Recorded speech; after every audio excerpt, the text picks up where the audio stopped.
นอบน้อมต่อพระรัตนตรัยแก้วเจ้าสามประการน้อมเอาคุณพระพุทธเจ้าคุณพระธรรมเจ้า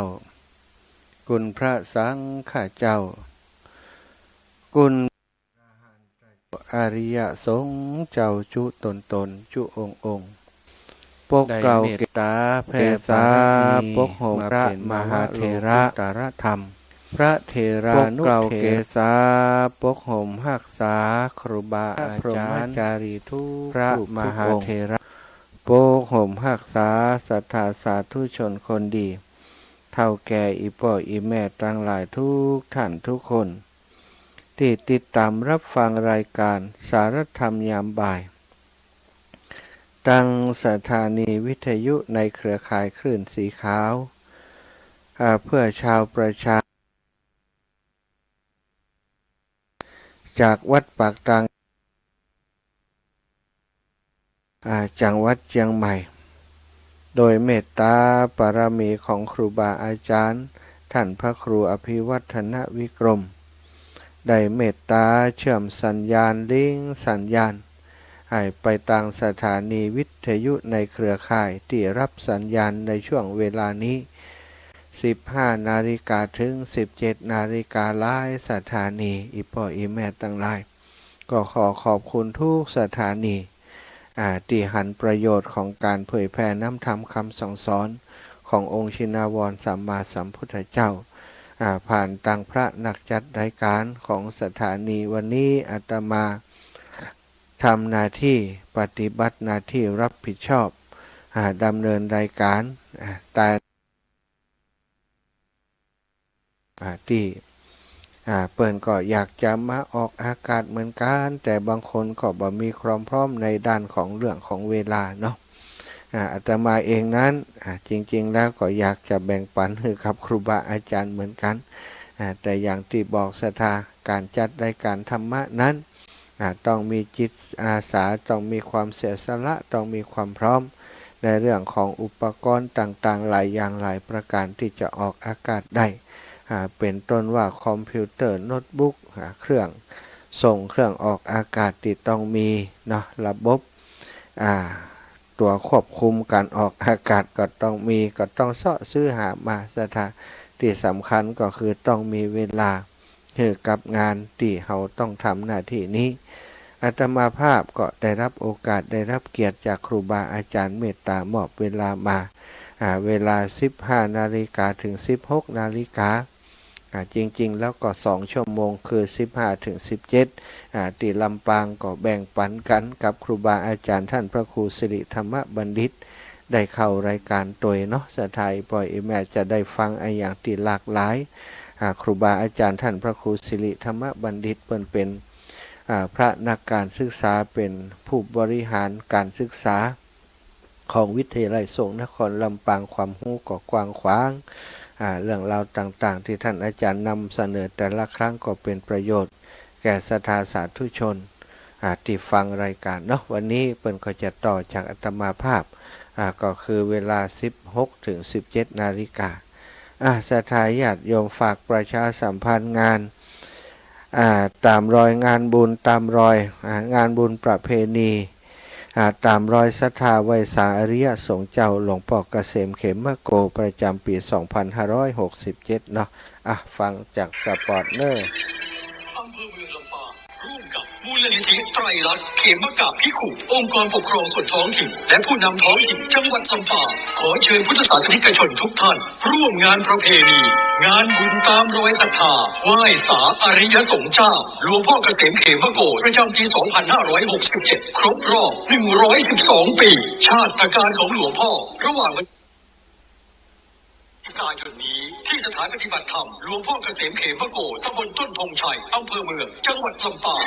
ชมขบวนอัญเชิญเครื่องสักการะแบบล้านนาโบราณอันยิ่งใหญ่นิทรรศการคติธรรมและประวัติของหลวงพ่อเกษมเขมโกร่วมทำบุญตักบาตรข้าวสารอาหารแห้งพระสงฆ์จำนวน 113 รูปฟังพระธรรมเทศนาและสวดพระพุทธมนต์การออกโรงทานทำวัดเย็น นั่งสมาธิเจริญจิตตภาวนาและพิธีสวดพระอภิธรรมถวายบูชาคุณเลือกซื้อสินค้าโอท็อปสินค้าท้องถิ่นสินค้าราคาประหยัดและสินค้าเกษตรอินทรีย์ติดตามรายละเอียดได้ที่เพจ Facebook ที่ทำการปกครองอำเภอเมืองลำปางแฟนเพจสอบถามเพิ่มเติมที่ทำการปกครองอำเภอเมืองลำปางโทรศัพท์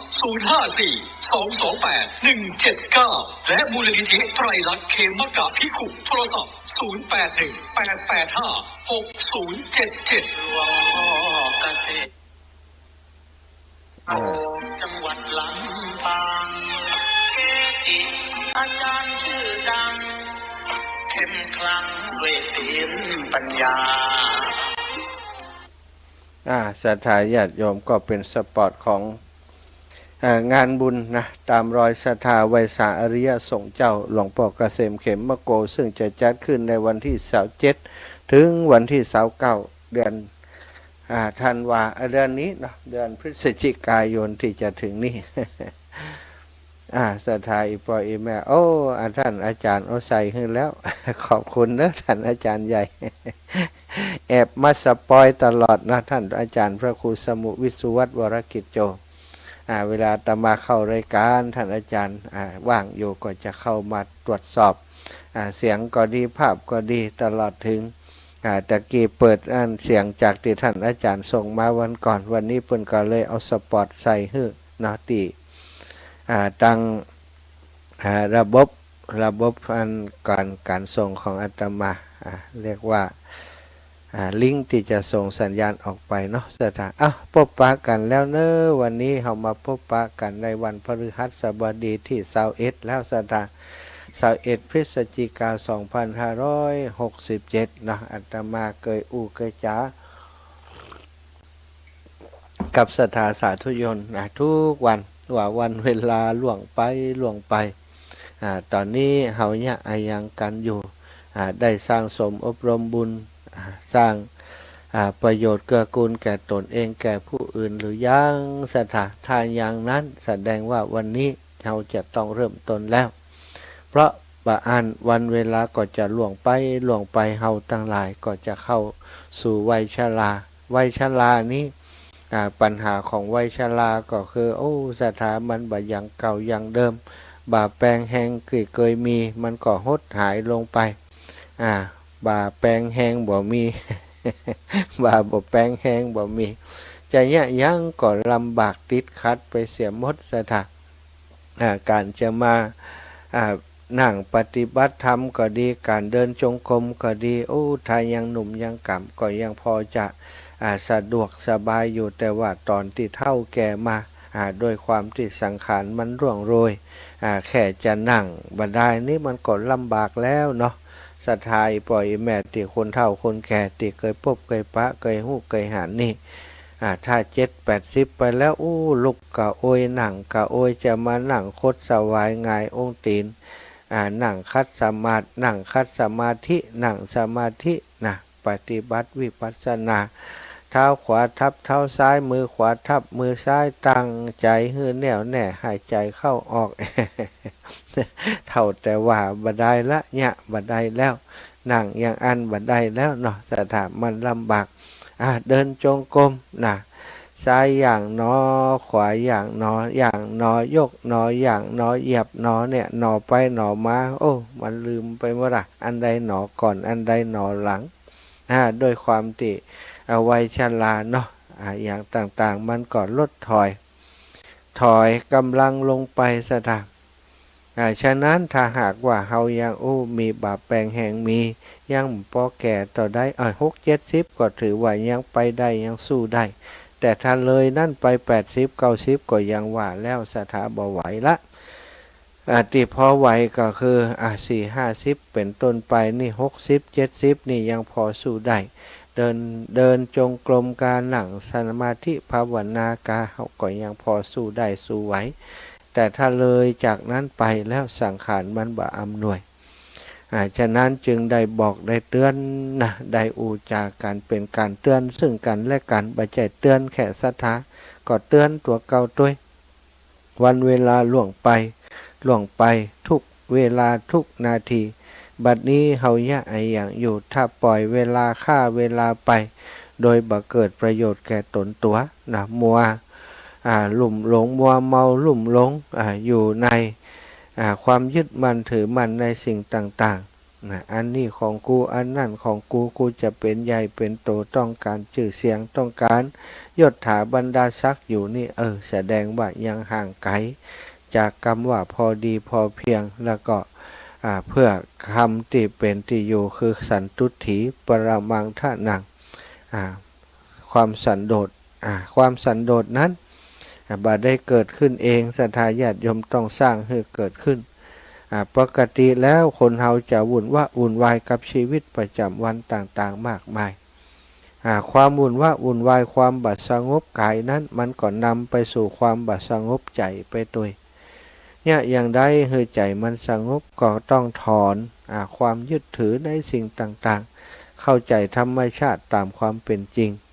หันว่าโอ้ชีวิตของเฮามานี่เกิดมาบ่มีหยังแสวงหาอยู่นี่มันก็แสวงหาเพื่อกินเพื่ออยู่ไปเลี้ยงอัตภาพเลี้ยงตัวตนไปวันหนึ่งก็จะต้องจากไปซึ่งเวลาจากไปก็เหมือนตอนที่กำลังมาคือบ่มีอย่างติดตัวมาสักอย่างมานี่ก็คือว่างเปล่าบ่มีหยังสถาทรัพย์สมบัติชิ้นหนึ่งก็บ่ได้นำติดตัวมาเวลาเสี่ยงชีวิตไปหมดลมหายใจก็หายไปโดยที่บ่ได้อย่างไปโดยสักอย่างแม้แต่อย่างเดียวทรัพย์สมบัติทั้งโลกนี้ก็เหมือนกับว่าสิ่งที่เฮามาใจสอยบ่ได้เข้าไปอยู่ในบ้านเจ้านะเปิ่นมีเข้าของเครื่องใจใจเปิ่นใจเข้าของเครื่องใจนั้นตอนที่ยังอยู่ในบ้านเจ้าพอออกจากบ้านเจ้าไปแล้วจะเอาเข้าของเครื่องใจของเปิ่นติดไม้ติดมือไปก็เป็นไปบ่ได้ชีวิตนี้อัตภาพนี้ของหมู่เฮาทั้งหลายคือสิ่งที่เฮาเจ้ามากายนี้เหมือนกับบ้านเจ้าอยู่กันบ่กี่หมื่นวันศรัทธาญาติโยมสุดท้ายก็ต้องคืนแก่ธรรมชาติไปสิ่งที่จะติดตามเฮาไปได้นั้นนะก็คือบุญคือกุศลเท่านั้นนะถ้าตรงกันข้ามก็คือบาปและความชั่วต่างๆเท่านั้นที่จะติดตามเฮาไปบาปกรรมต่างๆบุญกุศลต่างๆอันนี้คือของจริงที่จะติดตามเฮาไปศรัทธาอย่างอื่นนั้นทรัพย์สมบัติมากมายมหาศาลอย่างใดก็ตามบ่มีใครได้เอาไปตัวสักคนฉะนั้นการที่เฮามีชีวิตอยู่คือระลึกถึงถ้าเฮาได้ทำคุณงามความดีอะไรอย่างไว้ก็ระลึกถึงคุณงามความดีนั้นแล้วก็มันสั่งสมอบรมคุณงามความดีใหม่บุญกุศลใหม่ให้เพิ่มขึ้นสิ่งเหล่านี้เปิ้นบอกว่าเป็นอารมณ์อย่างหนึ่งของการที่จะทำให้เฮามีความสุขในชีวิตประจำวันแม้กระทั่งคนที่กำลังจะดับจิตเสี่ยงชีวิตไปนั้นถ้าระลึกถึงบุญของตัวเก่าได้คติที่ไปก็เป็นคติที่ดีไปสู่สุคติอย่างที่เปิ้นบอกบุญนั้นเป็นสิ่งที่บ่ได้เกิดขึ้นเองซะท่าเอาง่ายๆก็โลกใบนี้บ่มีอย่างเกิดขึ้นเองแม้แต่อย่างเดียวอาจารย์เฮาปลูกหมุยไม้ปลูกต้นไม้ไว้ ต้นไม้ที่ขึ้นนั่น หน่วยมันหล่นลงมามันงอกคนเดียวเนาะอันนี้มันก็เกิดเองเนาะอาจารย์นะสถาหลายคนอาจจะคิดว่าบ่มีไผเป็นผู้กระทำจริงๆแล้วคือธรรมชาติเป็นผู้กระทำธรรมชาติมีการขยายพันธุ์สถาการที่ต้นไม้มีหน่วยมีผลนั้นก็เพราะว่ามันต้องการขยายพันธุ์นั่นคือการทำงานของธรรมชาติมีการทำงานของธรรมชาติอยู่ไม่ใช่ว่าบ่มีไผทำแต่สำหรับบุญกุศลนั้นมันบ่เกิดขึ้นเองแบบนี้ซะท่ามันจะต้องมีคนกระทำก็คือตัวของเฮานั่นแหละถ้าเฮาต้องการบุญต้องการกุศลต้องการความสงบต้องการความสุขเฮาจะต้องทำบางคนคิดว่าทุกสิ่งทุกอย่างจะเกิดขึ้นเองเพียงแต่เฮารอคอยเวลาเท่านั้นความโชคดีก็จะเกิดขึ้นสิ่งดีๆก็จะเกิดขึ้นกับเฮาแน่นอนคิดไปอย่างนั้นนะสถาความเป็นจริงบุญนั้นคอยเวลาบ่ได้ คอยให้มันเกิดเองบ่ได้เฮาจะต้องทำให้มันเกิดขึ้นให้มันมีขึ้นอาจจะเป็นวิธีใดก็ดีเฮาจะต้องทำให้มันเกิดขึ้นจากใจของเฮานี่เองก่อนเฮายังบ่มีอะหยังบ่มีตาลยังบ่เคยนึกถึงผลตาลที่เฮาทำไว้การที่เฮาบ่นึกถึงผลทานที่ทำไว้นั้นแสดงว่าเฮายังบ่มีทานหรือว่ายังบ่ได้ทำทานนั่นเองเมื่อนึกแล้วก็มีผลทานเกิดขึ้นในใจของเฮานึกว่าเฮาได้ทำคุณงามความดีไว้ได้เสียสละได้เอื้อเฟื้อเกื้อกูลแก่เพื่อนมนุษย์เอาไว้ได้ทำอะหยังก็แล้วแต่เนาะอย่างที่ช่วงที่ผ่านมาเฮาได้ตานกฐินได้เป็นเจ้าภาพกฐินบางพ่องก็มีโอกาสร่วมกับลูกหลานเป็นเจ้าภาพกฐินถวายวัดนั้นวัดนี้เป็นเกียรติกับตัวเองเกิดมาบนโลกใบนี้ได้เป็นมนุษย์พบพระพุทธศาสนาเพิ่นบอกว่ากฐินทานบุญตามการนี้เป็นบุญใหญ่เป็นสังฆทานเป็นมหาบุญมหากุศลอยากจะเนี่ยอยากจะทำกับเปิ่นแต่เปิ่นก็บอกว่ากฐินนี้ใครจะเป็นเจ้าภาพต้องมีตังเป็นแสนขึ้นไปนะถ้ามีตังน้อยกว่านั้นเป็นบ่ได้นะเพราะบางวัดก็ยังว่าเนาะเปิ่นเคยมีรายได้ถ้าเป็นกฐินก็เป็นแสนขึ้นอีกคนที่จะเอาไปทอดไปตานก็เลยเข้าใจว่าถ้าจะไปตานกฐินต้องมีเงินแสนขึ้นความจริงวัดวาอารามเปิ่นบ่ได้กฎเกณฑ์กฎหมายไว้หรือว่ามีข้อบัญญัติไว้ว่าจะต้องมีเงินต่ออันนะถึงจะมาตานกฐินวัดนี้ใดคงบ่มีวัดใดที่จะว่าอย่างนั้นแล้วแต่ศรัทธาแต่ว่าบังเอิญที่ผ่านมาวัดของเปิ้นนั้นก็มีกฐินอย่างต่างๆลักแสนลักล้านบางวัดก็ลักล้านบางวัดก็เป็นร้อยล้านก็มีก็น่าตกใจเหมือนกันทำไมถึงเยอะแยะขนาดนั้นแต่บางวัดนี่ก็ศรัทธาบ่มีกฐินเลยเพราะเพราะเปิ้นกลัวถ้าเป็นเจ้าภาพกฐินต้องมีเงินแสนเงินล้านเลยบ่มีไผกล้าเป็นเจ้าภาพกฐินกันเนาะแต่ศรัทธาญาติโยมหมู่เฮาตั้งหลายที่ฟังรายการที่ครูบาอาจารย์จัดนะในโดยเฉพาะคลื่นสีขาวเฮาก็อู้กันทำความเข้าใจกันถึงที่มาที่ไป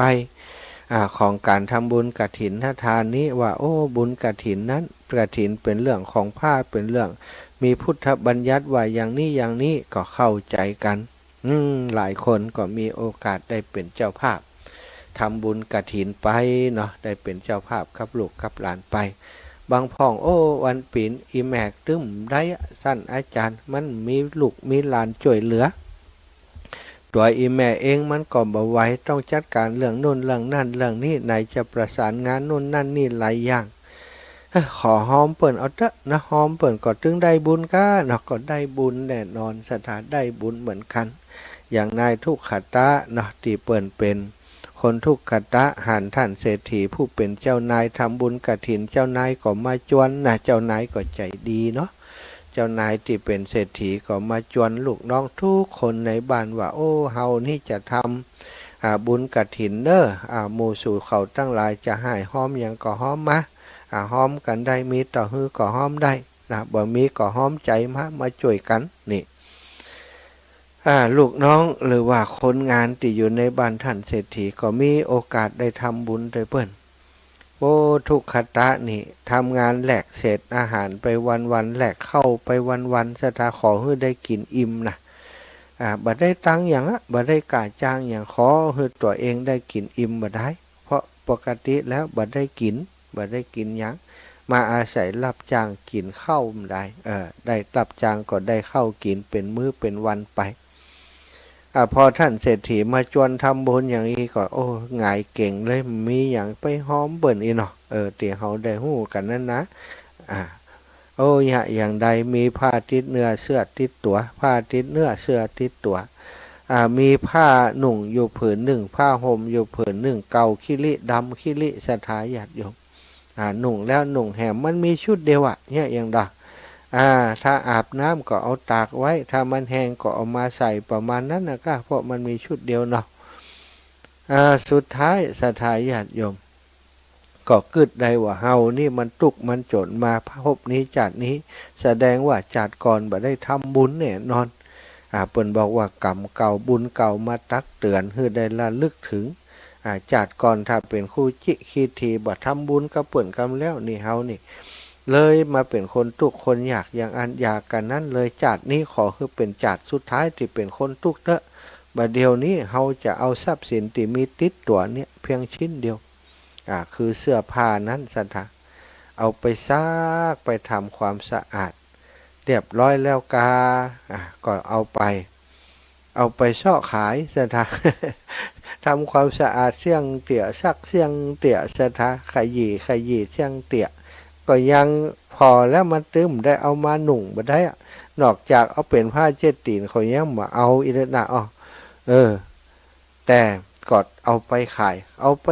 ยถามในกาดในลีใครได้ก็ผมเอาผ้ามาขายต่อได้ก็ได้ใครจะซื้อใครมีตังซื้อผมจิมเตอร์ผมจะเอาไปทำบุญเอามาขายประกาศขายเสื้อผ้าและตัวนั้นเอาใบไม้มาหนุ่งมาห่มมาเย็บมาห่อตัวสถาโอ้คนตั้งหลายหันว่าหมอนี่อย่ามาเหงาแต่เหงาว่ามีผ้าชุดเดียวแล้วก็ดำขี้เละเอามาเที่ยวเล่ขายไปจะซื้อแล้วไปหนุ่งเอาใบไม้มาหนุ่งโอ้มันยังมาอายผีอายสางเดี๋ยวมันใบไม้ก็เหี่ยวก็แห้งไปมันก็ลวะมา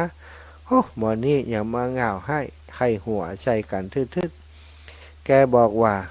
ท่านตั้งหลายอย่าบัดต้องไข่หัวใส่ผมหรอกบัดต้องเยาะเย้ยผมจะจนจัดนี้เป็นจัดสุดท้ายผมจะบะมีเครื่องหนุ่งคว้าใบจัดนี้เป็นจัดสุดท้ายผมจะหนุ่งใบไม้จัดนี้เป็นจัดสุดท้ายจิตใจเด็ดเดียวมากสถาญาติโยมเปิ้นไข่หัวใส่ประกอบบ่วันไหวอดกันความละอายทุกอย่างได้เดินไปขายตามตลาดต่อไปโอ้กว่าจะได้ขายมีคนหันมีเจ้าของร้านตลาดคนหนึ่งเป็นเศรษฐีน้อยเป็นคนมีตังพอสมควรแล้วก็เป็นจิตเมตตาก็หันคนอื่นเยอะเย้ยชายคนนี้แต่แกเข้าใจชายคนนี้ก็ถามว่าเธอจะขายเท่าใดเธอขายทำไมถึงต้องเอาเสื้อผ้าที่หนุ่งห่มมาขายแล้วย้อมหนุ่งใบไม้อย่างนี้เขาก็บอกว่าโอ้เจ้านายผมมีความตั้งใจใครร่วมบุญกับป่อเศรษฐีผู้เป็นเจ้านายเปิ่นทำกฐินผมอยากจะหอมเปิ่นแต่ผมตื้มมีทรัพย์สินยังผมก็มีแค่เสื้อผ้าเก่าๆเจ้านายเมตตาซื้อของผมเตอะเอาไปยังก็ได้เอาไปเป็นผ้าทดถูบ้าน7บ้านอย่างก็ได้อยู่นะเจ้านายคนนั้นก็บอกว่ามันเป็นอย่างเขาจะซื้อไว้เธอจะขายต่อได้ผมบอกหูจะบอกราคาต่อได้เพราะของมันเก่าข้ามค่าแล้วแต่เจ้านายจะเมตตาเปิ้นก็เอาตังฮื้อเขา1 กหาปณะซะทะโอ้1 กหาปณะนี่บัดเดียวนี้มันเทียบราคาแล้วก็บาทอันกะฮะซะทะประมาณสักบาทนี่กันเนาะหรือว่าสัก5 บาทเนาะกหาปณะนั้นถ้าบาทนี่ซื้ออย่างทำได้นะ1 กหาปณะนะได้ตังมาดีใจศรัทธายิ้มย่องผ่องใสก็เข้าไปหาท่านเศรษฐีบอกว่านายท่านผมมีตัง1 กหาปณะมาร่วมบุญกฐินกับเจ้านายเตอะได้ก็โอ้ท่านเศรษฐีก็บอกว่าเอาอย่างอีกก็แล้วกันเธอเอาตังนี้ไปซื้อเข็มกับได้เนอะตอนนี้สิ่งนี้มันขาดอยู่ไปซื้อเข็มกับได้มาอาจจะได้เอามาหอมเป็นบริวารกฐินสะทายพ่ออีแม่ทั้งหลายตัง5 บาทเนาะเอาไปซื้อเข็มซื้อได้มาซื้อเข็มได้เล่ม1ได้เล่ม1แล้วก็ซื้อได้มาพ่อได้เอามาเย็บจีวรก็เอามาร่วมเป็นบริวารของกฐินกับท่านเศรษฐีสะทายพ่ออีแม่ทั้งหลายด้วยการกระทำของเขานั้นปรากฏว่าเทวดาแส่ซ่องสรรเสริญว่าเกิดแผ่นดินสั่นสะเทือนเรือนลั่นขึ้นมาหลายคนก็ตกใจว่าเกิดอะไรอย่างขึ้นนี่แผ่นดินไหวนี่แล้วเทวดาแส่ซ่องขึ้นมาเป็นโกลาหลไปทั่วอากาศก็สอบถามกันไปมาว่าคณะนั้นคือคณะที่นายทุกขตะคนนี้นี่เอาเข็มกับได้ไปหอมป่อเศรษฐี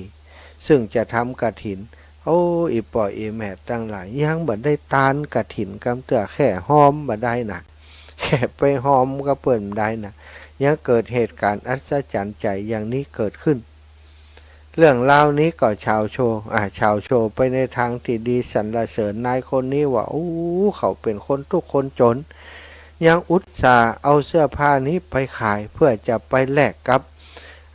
บุญไปร่วมบุญกับท่านเศรษฐีคนนี้นายกย่องสรรเสริญเสียเหลือเกิน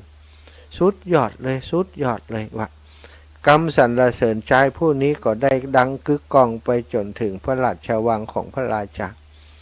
พระราชาได้ยินอย่างนั้นก็ห้องเขามาสอบถามว่าเรื่องนี้เป็นจริงหรือนายทุกขตะก็บอกว่าเป็นความจริงทุกประการพระองค์ท่านเก่ากับผมเกิดว่าเฮาเกิดมาเป็นคนทุกคนจนนี้ก็เพราะบัดได้สร้างกรรมดีไว้ก่อนบ่ได้ฮื้อตานบ่ได้สร้างกองบุญกองกุศลมาก่อนพอทราบข่าวว่าท่านเศรษฐีผู้เป็นเจ้านายจะทำบุญกฐินทานอันเป็นมหาสังฆทานได้บุญใหญ่บุญหลวงผมเลยตัดสินใจทำแบบนี้เต้าพระราชาได้ฟังอย่างนั้นแล้วบอกว่าโอ้เธอนี่สุดยอด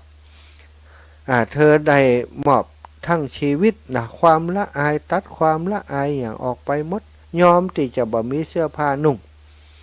เพื่อจะได้ทำบุญนี่หาได้ยากเนอะเปิงติเตอร์เทวดาก็แส่ซองสรรเสริญคนทั้งหลายก็แส่ซองสรรเสริญในกองบุญของเธอเอาอย่างอีเฮาขอซื้อบุญของเธอทั้งหมดได้ก่อเธอขายก่อนทุกขตาบอกว่าโอ้พระองค์เอ๋ยกับผมนี่เสียสละชีวิตแล้วถึงจะตายเพราะบ่มีผ้าห่มเพราะความหนาวที่มากัดร้อนผิวกายอินเดียเวลาหนาวก่อนหนาวหนาสะทายญาติโยมประโดเนาะว่ามีเสื้อผ้าห่มนี่ดีก่อนนอนแข็งตายเนอะผมได้เสียสละชีวิตแล้วเพื่อต้องการบุญเพียงเท่านี้ท่านขอพระองค์จงเมตตาอย่าเอาบุญของกับผมไปเลยเอาอย่างอี้เฮาจะฮื้อตังเธอเต่าอี้นะขายก็เท่าเต่าได้ก่อมขายสดายญาติโยมบ่ยอมขายบุญของตัวเก่าก็ได้ไปถามพระสงฆ์องค์สังฆเจ้าผู้ฮู้เปิ่นก็บอกว่าโอ้บุญนี้นะเธอจะแบ่งฮื้อไผก็ได้ทุกขตะเฮ้ยพระราชามหากษัตริย์ก็จะแย่งบุญจากเธอไปบ่ได้ทั้งหมดหรอกเพียงแต่ว่าเธอแบ่งปันไปให้เปิ่นก็ได้บุญโดยเธอเปิ่นได้อนุโมทนาบุญโดยเธอก็จะได้เป็นผู้ที่มีบริวารในอนาคตไปหน้าไปโดยหนักก็เลยยอมแบ่งให้กับพระราชาบอกว่าข้าพระองค์บัดต้องการหยังก็ขอแบ่งบุญนี้ให้กับพระองค์แต่พระราชาบอกว่าเอาเธอบ่เอาก็ต้องเอาฉันจะประทานให้แล้วนะก็ประทานความเป็นเศรษฐีให้ในวันนั้นเลยคือเขาได้เป็นเศรษฐีแล้วก็เอาผ้านุ่งผ้าห่มควาใบที่ปราณีตทั้งหมดทั้งมวลพระราชาใส่ทรงอย่างใดก็มอบให้เขาอย่างนั้นสถาเป็นของปราณีตพร้อมกับได้มีสาวใจบริวารข้าทาสบริวารฮือได้อยู่พอกอยตัวของเขาแล้วก็แต่งตั้งให้เป็นเศรษฐีในวันนั้นเลยมีบ้านสวยหรือว่าบ้านที่ให้เขาปกครองเก็บสวยเก็บภาษีได้ถึง6 หมู่บ้าน6 ตำบลโดสะทายปออีแม่ตั้งหลายเข็มเล่มเดียวกับได้สักบ่ฮู้กี่หลอดเนาะที่ได้ซื้อมาจากเงิน1กหาปณะนั้นทำให้เขาถึงความเป็นเศรษฐีในวันนั้นศรัทธาความจริงแล้วนะคุณค่ามันบ่ได้อยู่ที่จำนวนนักน้อยคุณค่าของทานของบุญของกุศลนี้อยู่ที่จิตใจอยู่ที่จิตใจของคนที่ตั้งใจจะทำบุญทำทานนั้นนะทรัพย์สินนี้บ่มีก็สามารถเสาะมาได้หามาได้บางคนก็ไปรับจ้างอ้างบ่ายเพื่อต้องการจะทำบุญอย่างก็มีเรื่องเล่าในธรรมบทเหมือนกันนี่ก็ทุกขตะเหมือนกันในธรรมบทเนี่ยมีคนหนึ่งไปฟังธรรมจากพระพุทธเจ้าปทุมุตตละพระองค์ได้ตรัสแสดงพระธรรมเทศนาเนาะก็เหมือนพระพุทธเจ้าของเฮาทุกพระองค์จะแสดงธรรมเหมือนกันบอกว่าคนที่ทำบุญเองแล้วบ่จวนคนอื่นนี้บุค คละแบบนี้บุคคลแบบนี้นั้นจะเป็นผู้ถึงพร้อมโดยโภคทรัพย์ในอนาคตไปหน้าหรือว่าเกิดไปพบหน้าชาติหน้าเป็นผู้ถึงพร้อมโดยโภคทรัพย์แต่บ่มีบริวารเพราะบ่จวนไผบุคละผู้ใดจวนคนอื่นทำบุญทำทานแต่ตัวเองนี่ดับปิงบ่ทำนะ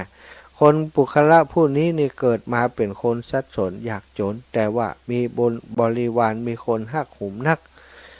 บุคละบางพวกบางกลุ่มนะฮื้อทานเองตัวจวนคนอื่นตัวบุคละผู้นี้นั้นย่อมจะเกิดมาเป็นผู้มั่งมูลโดยโภคทรัพย์และมีมั่งมูลไปด้วยบริวารเนี่ยบริวารสมบัติโภคสมบัติบริวารสมบัติบุคละผู้ใดบ่ทำทานตัวบ่จวนคนอื่นตัวคนเช่นนี้นั้นแน่นอนเกิดมาพบหน้าชาติหน้านั้นอย่าถามหวังว่าจะมีโภคทรัพย์และมีบริวารศรัทธาอิพ่ออิแม่ทั้งหลายสิ่งเหล่านี้มันเป็นกฎของธรรมชาติเนาะจริงๆแล้วมันเป็นกฎของธรรมชาติที่คนฮือตานคนทำบุญก็ย่อมได้บุญได้กุศลหนุนส่งได้ชาตินี้ในภพนี้เกิดในภพหน้าชาติหน้าก็เป็นผู้ที่มั่งบุญโดยโภคทรัพย์เขาจะหันว่าสิ่งเหล่านี้มันมีประจักษ์พยานยืนยันเนาะศรัทธาบางคนทำไมเป็นคนรวยบางคนทำไมเกิดมาเป็นคนจนหาเจ้ากินค่ำได้รับความลำบากหาบอกพอใจอยู่ตลอดเพราะไอ้ยังมันก็เพราะบุญเหล่านี้ที่มันบรรนุนบรส่งบรเสริมเฮาศรัทธาในคติของชาวพุทธของเฮาทำไมจะต้องสร้างบุญสร้างกุศลทำไมต้องฮือทานทำไมต้องรักษาศีลทำไมต้องปฏิบัติภาวนาทานศีลภาวนาทำไมเขาจะต้องท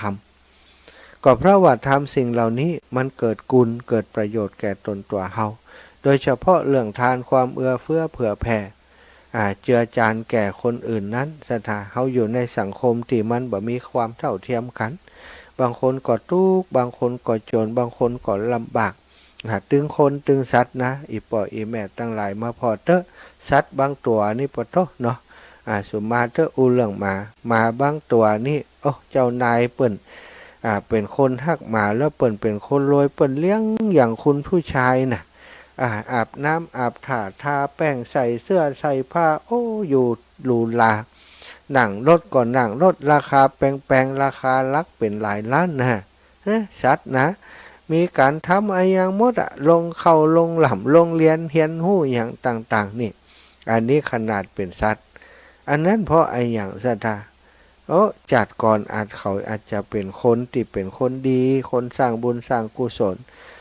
กรรมไอ้อย่างบางอย่างทำให้เขาเกิดมาเป็นเดรัจฉานนะขนาดเป็นเดรัจฉานก็ยังได้มีความเป็นอยู่ที่สุขสบายแล้วก็สัตว์บางตัวสุนัขขาเหมือนกันหมาเหมือนกันเนี่ยศรัทธาที่เฮาหันอยู่ตามข้างต่างที่เพิ่นเอามาปล่อยข้างวัดอาตมานี่วัดบรรพตสถิตที่อาตมาจำพรรษาอยู่เนี่ยศรัทธาตั้งปากตั้งเข้ามาเลาะวัดไปสดไปถึงว่อนพญาแจ่ปุ่นนะทุกทุกสถานที่ทุกหมู่บ้านที่อยู่รอบๆบริเวณวัดนี้มีแต่หมาศรัทธาหมาจรเนี่ยหมาจรต่างๆเนี่ยบางตัวผอมล่องก้องแกงเนี่ยศรัทธาขาดอาหารบ่ได้กินอาหารเป็นเหี้ยนเป็นเห็บผอมได้เนาะพอก็คงกินบ่อิ่มนั่นแหละศรัทธาญาติโยมอันนี้ก็เป็นสัตว์เหมือนกัน สัตว์เหมือนกันเป็นสุนัขเหมือนกันความเป็นอยู่ก็แตกต่างกันอย่างวันนี้ก็หันสุนัขกลุ่มหนึ่งเนาะสัตว์เสพเนจรความจริงมันมาอยู่เขามาปล่อยที่บริเวณหน้าซุ้มประตูทางเข้าวัดอยู่ติดกับเข้าทางเข้าวัดบรรพตเลยซุ้มประตูกลางกะซึ่งประตูนั้นเมินเปิดเตือศรัทธาก็มีคนเอาหมามาปล่อยเอามาเป็น2 คอกว่างั้นเอามาปล่อยหั่น2 คอกก็ได้ยินเขาว่าแต่ก็มีคุณหมอที่มาดูแลสุนัขที่วัดนี่เล่าให้ฟังเอาเข้าไปหื้อมันอยู่มาขอเข้านี่ไปหื้อมันอยู่เขาก็ว่าไปหื้อเถอะเนอะอินดูมันสงสารมัน วันนี้หันมาเดินป่วนเปลี่ยนอยู่ ในวัดนี่แสดงว่าหลุ่นปีมันหมาที่อยู่ในวัดนี่ถ้าจะยอมรับแล้วเนาะมันมีหมาน้อยๆหลายๆตัวซะท่าหันแล้วก็สังเวชนะแต่ก่อนนั้นก็เป็นเรื่องราวที่จะต้องปวดหัวต่อไปว่าจะเอาอย่างใดกับเขาแต่อาตมาคิดอยู่ว่าถ้าเขามีบุญเขาได้เข้ามานี่ก็บันไล่บุปตีเขาก็จำเป็นต้องพอเขาไปบ่หัวเนาะเฮาหิวเฮาก็ยังต้องเสาะกินทุเจ้าหิวก็ยังไปบิณฑบาตกินได้นะเนี่ยหมายหิวมันเสาะหาที่กินเข้ามาวัดมาวามันก็หวังว่าจะได้เศษอาหารจากวัดจากวาดูแลมันแต่มันก็เป็นปัญหาในระบบอย่างต่างๆมากมายอยู่นะสถาปริมาณตีนักบางทีก็คบกับกัดกันบางทีก็เป็นเรื่องของความสะอาดของวัดวาอารามอันนี้ก็เป็นห่วงเหมือนกันบางเตื่อเข้าวัดมาศรัทธาญาติโยมมากันนักกันหลายหมาเตื่อมันบอกหู้จักเนาะมันก็ป้องกันเจ้านายพระสงฆ์องค์สังฆเจ้าไหลคบไหลเฮานี่ก็มันก็จะเป็นปัญหากับวัดเหมือนกันอันนี้ก็มาจางว่ายังได้กับมันอินดูเหมือนกันนะซัดแต่ว่ายังว่านะสถานแล้วแต่กรรมภัยกรรมมันถ้าเขามีบุญเขาจะพ้นความลำบากเขาอยู่ได้เขาทำตัวหน้าฮักก็คงจะต้องดูแลกันไปเนี่ยอย่างใดมันถ้าเขาตายก็จบข่าวถ้ามันตายก็จบข่าวเหมือนกันถ้ามันมีบุญต่อกันถ้ามันจะได้อุปถัมภ์กันก็ต้องดูแลกันไปอันเนี้ยบุญกุศลนะถ้าเขาคิดเป็นบุญมองในมุมบวกมันก็จะเป็นบุญเป็นกุศลถ้าเขาคิดว่าเป็นบุญของเขาที่สามารถผ่านอุปสรรคต่างๆแล้วก็เข้ามาขออาศัยอยู่ได้นี้เนี่ยก็ถือว่าเป็นสิ่งที่ดีระลึกถึงก็เป็นความสุขเหมือนกันนะการระลึกถึงการได้ช่วยเหลือสัตว์ต่างๆมันก็เป็นความสุขอย่างหนึ่งของชีวิตโยมแม่ท่านหนึ่งพยายามจะติดต่อขอว่าต่อไปให้ติดต่อมาทางอันนี้นะอันติดต่อมาทางโทรศัพท์นะแม่เนอะมันต้องโทรมาทางไลน์พยายามจะโทรมาทางไลน์ 2-3 รอบแล้วโยมแม่อุ่นเพิ่นจะมีอย่างก่อจ้าโยมแม่อุ่นถ้าจะฟังอยู่นั่นเนาะอยากจะอู้ตัวแต่ว่าจะโทรทางไลน์พี่น้องผาแมวว่าได้แม่ฮัลโหลว่าเลยว่าได้เลยอันครูบาอยู่ไหนนี่อยู่วัดบรรพตเนี่ยแม่แต่วันนั้นนี่แม่เอาน้ำมันยามองเฮอตาแค่นั้นตากะหายแล้วลูกดียามองดีใช้คาถามาด้วยล่ะนั่นเนาะเวลาอันมันปวดในกาวท้าเนอน้องแข่งอันยังกระจังเจ้าอีแม่ใจอันนั้นเนาะดีแล้วปวดโมดดีจ้ากระดูกเดี้ยนะแตกนะหักนะได้หมดนะเป็นเกยยามาจะเป็น100 คน 1,000 คนนะกะสรรพคุณดีเนาะขอบคุณอีแม่เนอะขอบคุณแม่อุ่นเนอะจ้าเป็นน้องจ้าอีแม่เนี่ยติบุญนะเจ้าดีละเนอะสาธุขอบคุณนะแม่เนอะเจ้ามันเอาท้าเนอะสาธุจ้าแตกมันเล่านะสาธุจ้าสาธุเอาละเปิ่นพยายามจะโทรมาก็เลยบอกให้เปิ่นเห็นเนาะก็มีงานนะที่ถ้านี่เปิ่นอยู่ทางปุ่นเนาะอยู่ทางงานผาแมวพอดีใกล้วัดบันทุ่งบันทุ่งตำบลหัวเสือตำบลหัวเสืออำเภอแม่ทะจังหวัดลำปางซึ่งท่านอาจารย์พระครูปลัดนะปลัดสันติสุขพระครูปลัดสันติสุขพระครูปลัดสันติสุขปลัดสันติสุขเป็นฝากประชาสัมพันธ์มาสันติสุขบ่ขึ้นด้วยพระครูปลัดสันติสุขเป็นฝากประชาสัมพันธ์เรื่องงานเข้ากรรมหรือว่างานปฏิบัติธรรมของโรงเรียน3 ขาโรงเรียน3 ขาซึ่งจะมีการปฏิบัติธรรม ปฏิบัติธรรมในวันที่วันที่20เนี่ยนี่ใกล้จะถึงเนี่ยใกล้จะถึงเนี่ยวันที่20เนี่ยก็ขอพอกันเด้อเบิดก่อยประกาศกันแล้วกันชาขี้ข้านเสาะหาข้อมูลเนาะ เสาะหาก็ยากเห็นนะถ้ามันอยู่โทรศัพท์นี่สถาจะเปิดสายแล้วเนาะสถาญาติโยมที่ฟังรายการอยู่ในขณะนี้อยู่ที่ไหนก็ดีโทรมามาจากันได้เนอะ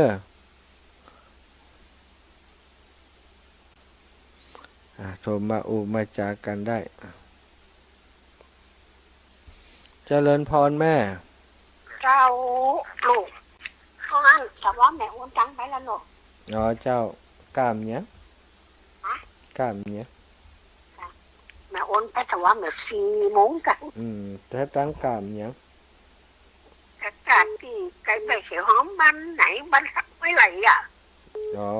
ห้วยไหลตะวันก่อนนะคะเดี๋ยวแม่หอมแม่ลอยตรงนี้นะเจ้าแม่อยู่ในตังหมื่นฮะนะหอมเป็นหมื่นอยู่ในฮันเนอสาธุเนอเจ้าแม่กับวันจะบอกเนอะแต่ว่าโทรกลับมาเจ้าสาธุเจ้าบุญรักษาโยมแม่เจริญพรแม่วันดีเจ้าแล้วก็เดี๋ยวในแรงบื้อดีแม่จะให้น้องโอนให้หน่อยจีว่าหอมมันนั่นร้อยนั่นนะแต่ว่าไปหาหมอมาคำลืมไปเห็นหมอเป็นชีจ้าแต่ว่านี่ชีเข้าหน้าอกแล้วมันมาหายแต่เป็นว่ากระดูกอ่อนมันหายยากน้อยกระดูกอ่อนนักเทปไปนะแล้วก็ว่าเข้ากับได้ย้ายอย่างท้าเขาเนาะมีย้ายอย่างท้าเจ้ามันเจ็บแล้วมันเวลาหายใจมันแค้นเอากำลังขึ้นมันเป็นกระดูกอ่อนนักเทปหมอว่าปกติชีดตั้งหน้าอย่างเงี้ยชีดหน้าอกเลยนะที่ว่าเขาไปโจนกับต่อไม้วั้มใส่ต่อไม้นั่นเจ้าแม่ยังกับพอดีนอนกับรับขนาดเดี๋ยวบอกเขาพระมหาป้าจานได้แม่ไว้แม่ไปหาหมอมาลืมกำลังใจนะฟังจังวันเขาเจ้าสาธุเนอะอย่างกับอะไรอย่างกับอะไรนะภาพตาปิ๊บบัดได้ภาพตาปิ๊บเป็นได้อินดูเนาะสาธุเนอะปันกันครับแม่อุ้ยอินเจริญพรแม่อุ้ยอินเจ้าสาธุแม่ไม่สั่งงานปฏิทินที่ตู้ลงดอยนะถ้าได้ก็เอาส่งมันไม่ไว้ตัวเนอะไม่ไว้ปูจานะสั่งปุ่นแล้วเหมือนน่ะสั่งปุ่นแล้วก็สั่งปุ่นกับไปส่งนี่มั้ยไม่ใช่นะบอกว่าก็ได้แต่อันมหาสมชาติเนอะเราตัวลุงแล้วแต่มหาสมชาติบ่ฮะแต่ถ้ามันได้เนี่ยจะเอาได้เลยเอาบัญจาจะเอาบัญจาแล้วได้กะเอาบัญได้เล่มละปันก่อนเขาหมู่กว่าลูกได้เลยปันไม่น่ะเมื่อคืนนี้ท่านอย่างเต้แต่ว่าโชว์หรอฮะ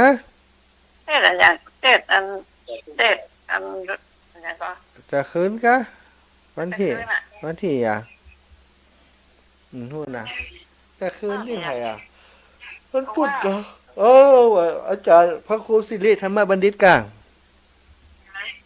พระครูศิริธรรมบัณฑิตกินยาเมาหัวนี่นะมันง่วงถ้าอยากรับไปเจ้าสาธุเนอะเล่นเปิดวิทยุใส่กันด้วยนี่ได้ยินอยู่นี่แม่อุ้ยอินแม่สาบเสมิงอยู่เสมิงพุทธะเคยขับรถไปแอวอยู่เสมิงไก่เด้อไก่นักแก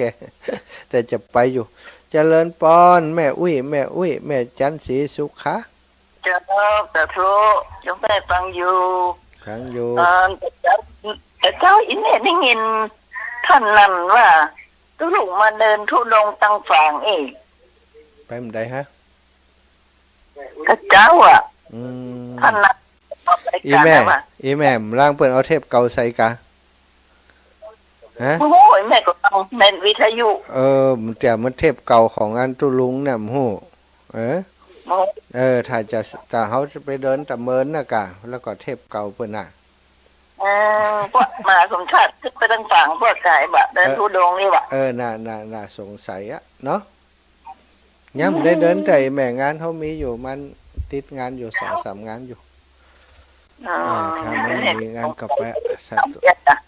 เจ้า เจ้า เจ้าบุญทักษายแม่นเด้อพี่น้องต่างเมืองฝางก็ฟังอยู่เนาะเวลานี้สถานีวิทยุ100.25 เมกะเฮิรตซ์นะวิทยุคณะสงฆ์อำเภอฝางแล้วก็สถานีวิทยุวัดไฟหินเนาะที่ออกอากาศอยู่แล้วก็ตังห้วยตองซักตังมนเสียงธรรมแม่แจ่มแล้วก็ตังบ้านทุ่งเรดิโอตังลำปางนี่ก็106.50 เมกะเฮิรตซ์นะตะกี้ได้แล้วข้อมูลเนาะพอดีก็เป็นโรงเรียนปริยัติธรรมที่ครูบาอาจารย์หลวงปู่พระราชธรรมาลังการได้ดำริเริ่มสร้างขึ้นควบคู่กับโรงเรียนวิสุทธิวิทยากรที่จังหวัดลำปางของเฮาโรงเรียนที่ปละวิทยานุสรณ์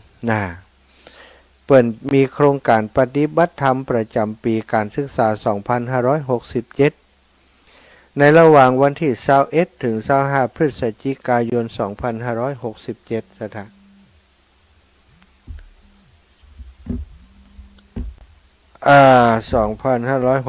2567อย่างใดจ้ะมาแม่อ้อยขายขนมนมัสการเจ้าอัน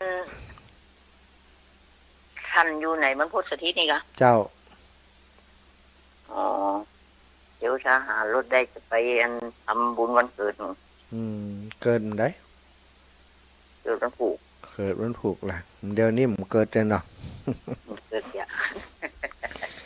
โอเคว่างก็มาได้ก็มาเนอะมาได้ก็เต็มใกล้ๆนะกันไหมเจ้าสาธุนะแม่นะขอบคุณจ้าสุขสันต์วันเกิดนะ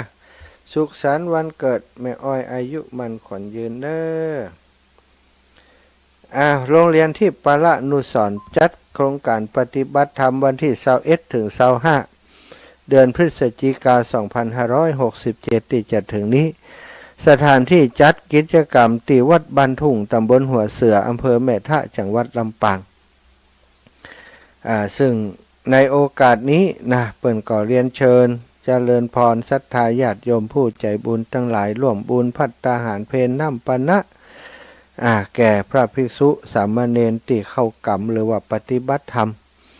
ตามกำลังศรัทธาหรือว่าอยากจะเป็นเจ้าภาพภัตตาหารก็ร่วมเป็นเจ้าภาพทำบุญได้ภัตตาหารเช้ามื้อละ2 ปันภัตตาหารเพลมื้อละ3 ปันน้ำปานะมื้อละ1 ปันถ้าเป็นวันไปเลยนั้นก็รวมแล้วก็6 ปันบาทเนาะอาหารเพล3,000อาหารเช้า2,000น้ำปานะ1,000ก็เจริญปอนกับศรัทธาญาติโยมไผ่อินดูลูกพระลูกเนนขึ้นแล้วอยากจะส่งเสริมด้านการศึกษาให้พระส่งองค์สังฆเจ้าลูกเนนเปิ่นได้ห้ำได้เฮียนได้มีกำลังใจในการห้ำการเฮียนเนาะก็ติดต่อไปได้เนอะศรัทธาญาติโยมติดต่อไปได้ที่ท่านอาจารย์พระครูปลัดสันติสุขยานะเมธีผู้จัดการโรงเรียนเบอร์โทรศัพท์ของเปิ่น080-135-7324เนอะ080-135-7324หรือว่าติดต่อที่อาตมาก็ได้โทรมาหาก็ได้อาตมาจะไปเป็นเจ้าภาพเพื่อเปิ่นสักวันในวันที่24เนาะคิดไว้ว่าจะไปวันที่24ศรัทธาญาติโยมไผจะร่วมบุญร่วมกุศลด้วยกันก็จะนำปัจจัยไปถวายให้เปิ่นเนาะได้ต่อได้ก็ตามนั้นนะศรัทธาไผจะให้หอมต่อได้ไผจะเป็นเจ้าภาพด้วยกันอย่างใดก็แจ้งมาเนอะเดี๋ยวยังบ่ได้แจ้งโยมแม่บัวเงินกำจ้ะเดี๋ยวจะถามท่านอาจารย์พระครูว่ามีพระเนนต่อใดใจอาหารกี่ชุดเนาะอยากจะนำพัดลัดหน้าพัดไทยไปถวายสักวันหนึ่งเดี๋ยวจะติดต่อทางแม่บัวเงินหรือว่าแม่สมคิดตรัสบุรุษ ร้านตองลัดหน้าที่อยู่บ้านปากตางเข้าบ้านนาฟานเนาะแถวนั้นแถวทรกสแถวนั้นก็จะได้นำโรงทานไปร่วมเปิ่นตัวถ้าเป็นไปได้เนาะศรัทธาใครอยากจะร่วมบุญร่วมกุศลเนกับโครงการปฏิบัติธรรมของลูกพระลูกเนนโรงเรียนทิพปาระอนุวิทยานุสรณ์ตำบลบันทุณวัดบันทุ่งตำบลหัวเสืออำเภอแม่ทะจังหวัดลำปางก็ร่วมบุญกันได้ภัตตาหารเช้า 2,000 บาทภัตตาหารเพล 3,000 บาทน้ำปานะมื้อเย็น1,000 บาทร่วมบุญได้ที่วัดบันทุ่งไปที่วัดบันทุ่งก็ได้หรือว่าโอนผ่านบัญชีธนาคารกรุงไทยสาขาแม่ทะชื่อบัญชีโครงการปฏิบัติธรรมโรงเรียนทิพปาระวิทยานุสรณ์เข้าโรงเรียนมดสถานะเลขที่บัญชีนี้ก็คือ528 024 0044เลขที่บัญชี528 024 0044อันนี้เป็นธนาคารกรุงไทยเนอะสถา528 024 0044โทรไปถามที่ท่านพระครูก่อนก็ได้เนาะตามกำลังศรัทธาเฮาโทรไปถามที่ท่านพระครูปลัดสันติสุขยานเมธีผู้จัดการโรงเรียนเบอร์โทรศัพท์ของเปิ่น080ศรัทธาจดตั้งนาก่อน080ก่อนจำง่ายเนาะแล้วก็1 3 5 7 3 2 4 080 135 7324โทรไปติดต่อประสานงานกับท่านอาจารย์พระครูได้เนอะต้องขอบคุณศรัทธาญาติโยมติดตามรับฟังรายการอยากจะร่วมบุญร่วมกุศลโดยครูบาอาจารย์เปิ่นก็เจริญพรได้เนาะร่วมด้วยช่วยกันไปศรัทธาเรื่องของโรงเรียนก็บ่ใจของภัยลูกพระลูกเนนเฮียนอยู่ตามโรงเรียนต่างๆก็ต้องอาศัยกำลังการสนับสนุนจากศรัทธาญาติโยมทั้งหลายนะที่จะไปร่วมโดยช่วยกันเนอะก็ลำพังวัดวาอารามก็ยังว่าณศรัทธาญาติโยมหลายใดบ่มีบางเตื้อกายจ่ายที่ได้รับจากทางกระทรวงทางราชการก็มีบรรทักบรรลายต้องอาศัยการสนับสนุนจากศรัทธาญาติโยมตัวอย่างโครงการนี้ก็เป็นโครงการปฏิบัติธรรมที่จำเป็นจะต้องทำทุกปีเป็นหน่วยกิจเป็นหน่วยที่จะต้องมีเฮียนของนักเรียนพระเนนเนาะทุกปีจะต้องมีโครงการนี้ก็ทำ2-3 วันนิมนต์ครูบาอาจารย์เปิ่นไปทำการอบรมฮื้อตลอดอย่างปีก่อนรู้สึกว่าท่านอาจารย์เสน่ห์กาลงตุปิต้อมตุปิเกก็ได้รับนิมนต์มาอบรมลูกพระลูกเนนสร้างกำลังใจให้ลูกพระลูกเนนเนาะเฮาก็เป็นกำลังใจในส่วนของภัตตาหารซะท่าอาหารเจ้าข้าวต้มอย่างมูนี่1,000 บาทเนอะอาหารเพล 3 ปันแล้วก็น้ำปานะ1 ปันรวมแล้วก็เป็น6 ปันต่อวันไผจะร่วมบุญแยกไปก็ได้อาหารเจ้าก็ได้เพลก็ได้หรือว่าตามกำลังศรัทธาก็สุดแท้แต่ไผจะสะดวกเนาะเอาละเนาะอูจากกันมาเป็นเวลาพอสมควรแล้วก็ขอนำรายการจากลาศรัทธาไปด้วยเวลาเพียงเท่านี้ชั่วโมงหน้าพบปะกับท่านอาจารย์พระครูสิริธรรมบัณฑิตนะเปิ่นจะเข้ารายการต่อจากอาตมานี้มาพบปะกับศรัทธาญาติโยมทั้งหลายก็จะได้มีเรื่องราวต่างๆมาสนทนาอุจากับศรัทธาญาติโยมเข้าบัตรทันเนอเจ้าท่านพระครูสิริธรรมบัณฑิตบอกว่าเข้าบัตรทันเนอเจ้าอย่างใดจ๊ะสงสัยจะต้องแตนแหมละศรัทธาก็ว่ากันไปเนาะสงวนเวลาให้กับศรัทธาญาติโยมก็ฟังกันที่นี่ต่อไปประสานงานมาแล้วบอกว่าเข้าบัตรทันเนอวะไม่เป็นไรก็ต้องเข้าแทนครูบาอาจารย์ต่อไปแต่ตอนนี้พักฟังผลงานเพลงในรายการสักเพลง2 เพลงก่อนเนอะ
สติให้ว่องไวรีบทำตอนที่เราทำเองได้อย่ารอจนตายถึงเข้าวัดว่าเข้าวัดยามเป็นจะได้เห็นแต่น้ำใจเข้าวัดยามตายจะได้เห็นแต่น้ำตาก่อนจะสายเกินขอเชิญมาใช้ชีวิตให้คุ้มค่าเจริญทานศีลภาวนาสั่งสมบารมีไว้ทำบุญตอนที่ยังมีชีวิตย่อมดีกว่ารอเขาอุทิศบุญให้อย่ามัวหลงเพลินเดินห่างวัดตัวอย่างชัดๆมีมากมายเข้าวัดตอนตายสายเกินแก้กรรม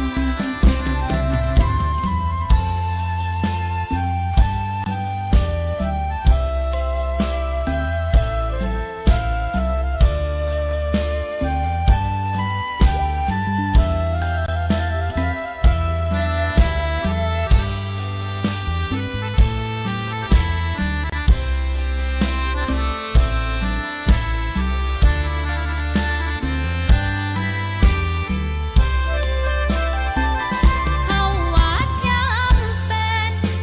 จะได้เห็นแต่น้ำใจเข้าวัดยามตายจะได้เห็นแต่น้ำตาก่อนจะสายเกินขอเชิญมาใช้ชีวิตให้คุ้มค่าเจริญทานศีลภาวนาสั่งสมบารมีไว้ทำบุญตอนที่ยังมีชีวิตย่อมดีกว่ารอเขาอุทิศบุญให้อย่ามัวหลงเพลินเดินห่างวัดตัวอย่างชัดๆมีมากมายเข้าวัดตอนตายสายเกินแก้กรรม เข้าวัดยามเป็นผลบุญหนุนนำเข้าวัดยามเป็นจะได้เห็นแต่น้ำใจเข้าวัดยามตายจะได้เห็นแต่น้ำตา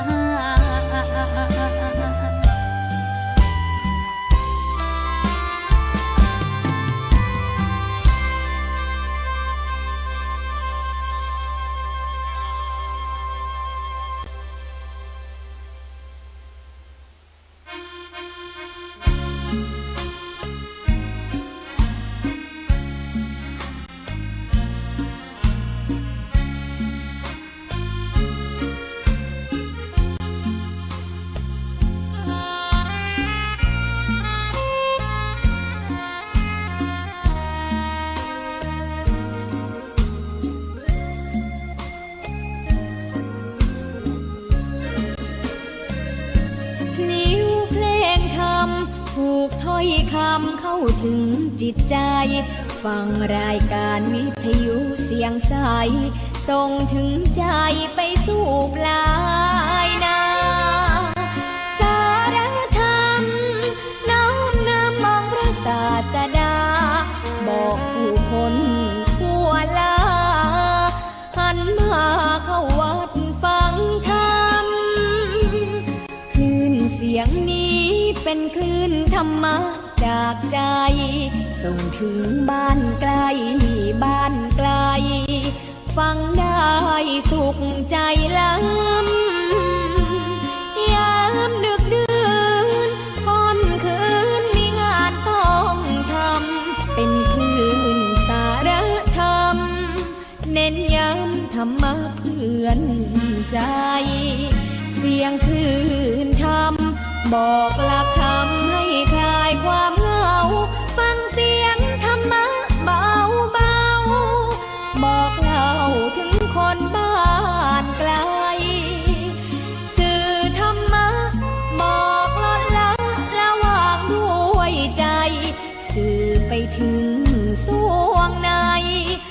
าใจหลักธรรมหลักดีลิ้วเพลงธรรมผูกสัมพันธ์จิตใจร่าเริงฟังสาระธรรมะบันเทิงรื่นเริงในชีวิตยามวันว่างเดินทางไปเยี่ยมสถานีนัดพบกันน้องพี่วันนี้วันดีวันเสาร์ส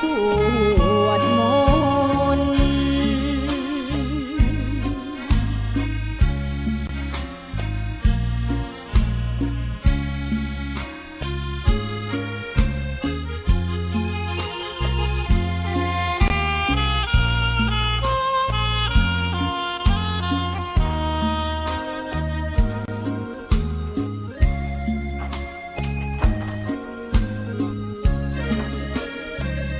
เสียงคลื่นธรรมบอกหลักธรรมให้คลายความเหงาฟังเสียงธรรมะเบาเบาบอกเล่าถึงคนบ้านไกลสื่อธรรมะบอกลดละวางด้วยใจสื่อไปถึงสวงในเข้าใจหลักธรรมหลักดีเพลงธรรมผูกสัมพันธ์จิตใจร่าเริงฟังสาระธรรมะบันเทิงรื่นเริงในชีวิตยามวันว่างเดินทางไปเยี่ยมสถานีนัดพบกันน้องพี่วันนี้วันดีวันเสาร์สวดมนต์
ศรัทธาญาติโยมปีกมาแล้วนะ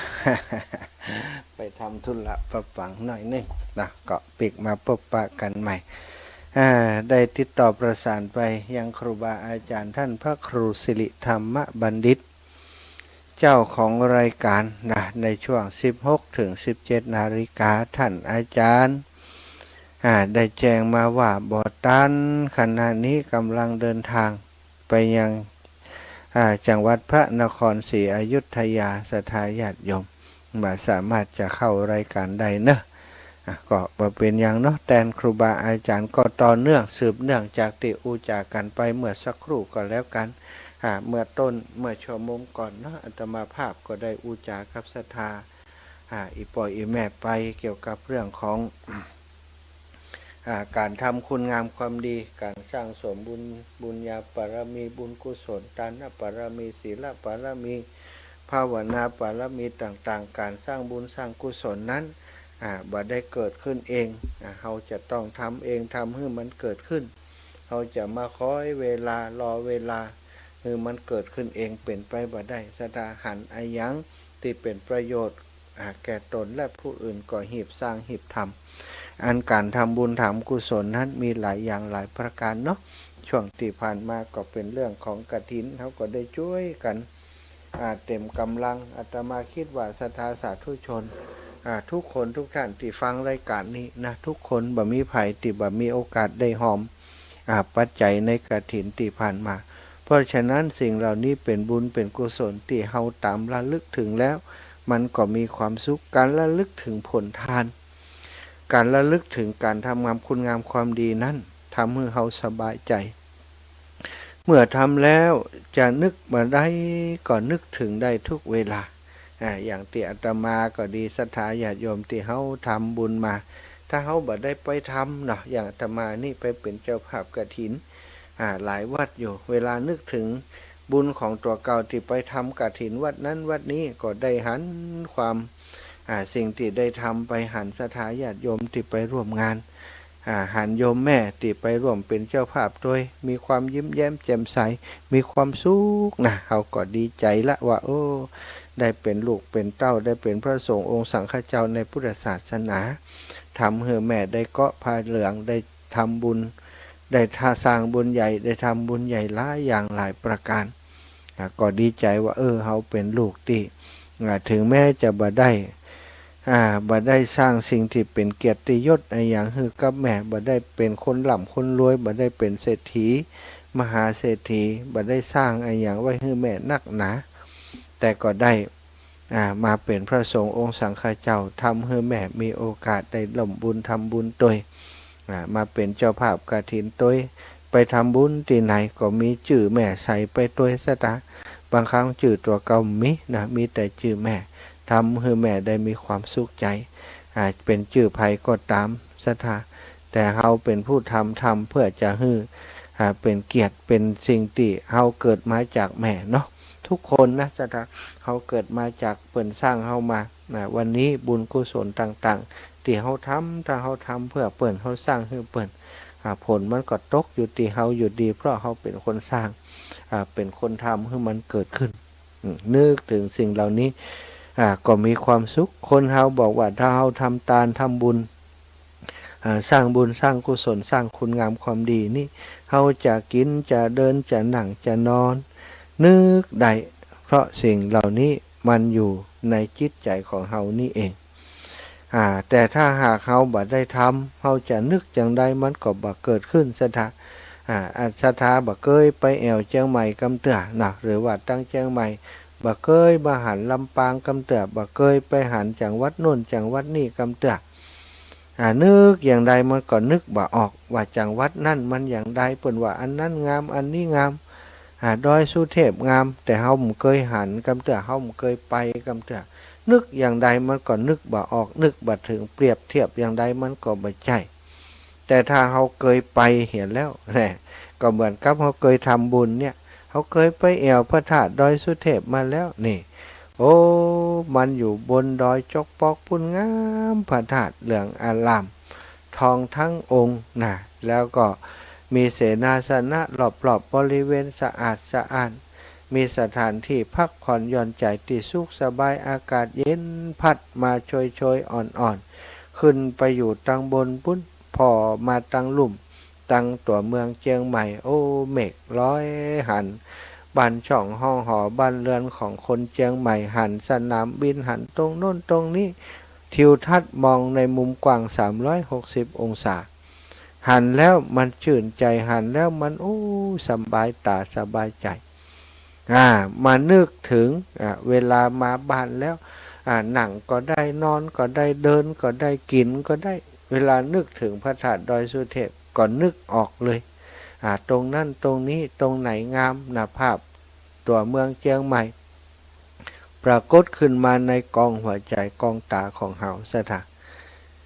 ถ้าเฮาบ่ได้ไปแอวก็เหมือนกับเฮาได้ทำทานทำบุญทำความดีไว้เฮานึกอย่างใดมันก็นึกบ่ออกนึกบ่ถึงนึกบ่หันแต่ถ้าเฮาได้ทำแล้วนึกไปภาพนึกนั้นมันก็จำอยู่ในใจหั่นก็เป็นอนุสตินะศรัทธาบุญกุศลเป็นอนุสติอย่างหนึ่งที่เราสามารถระลึกถึงได้แต่ระลึกถึงเพื่อว่าโอ้เราได้ทำบุญแล้วต่อไปเราจะสร้างบุญต่อไป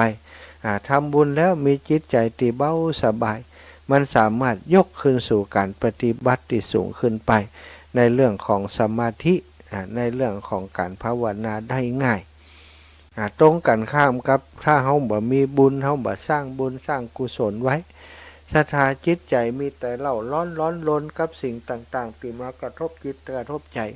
คิดอย่างนั้นยกขึ้นสู่สมาธิยกขึ้นสู่การภาวนายาก เนี่ยกุศโลบายในการที่เปิ่น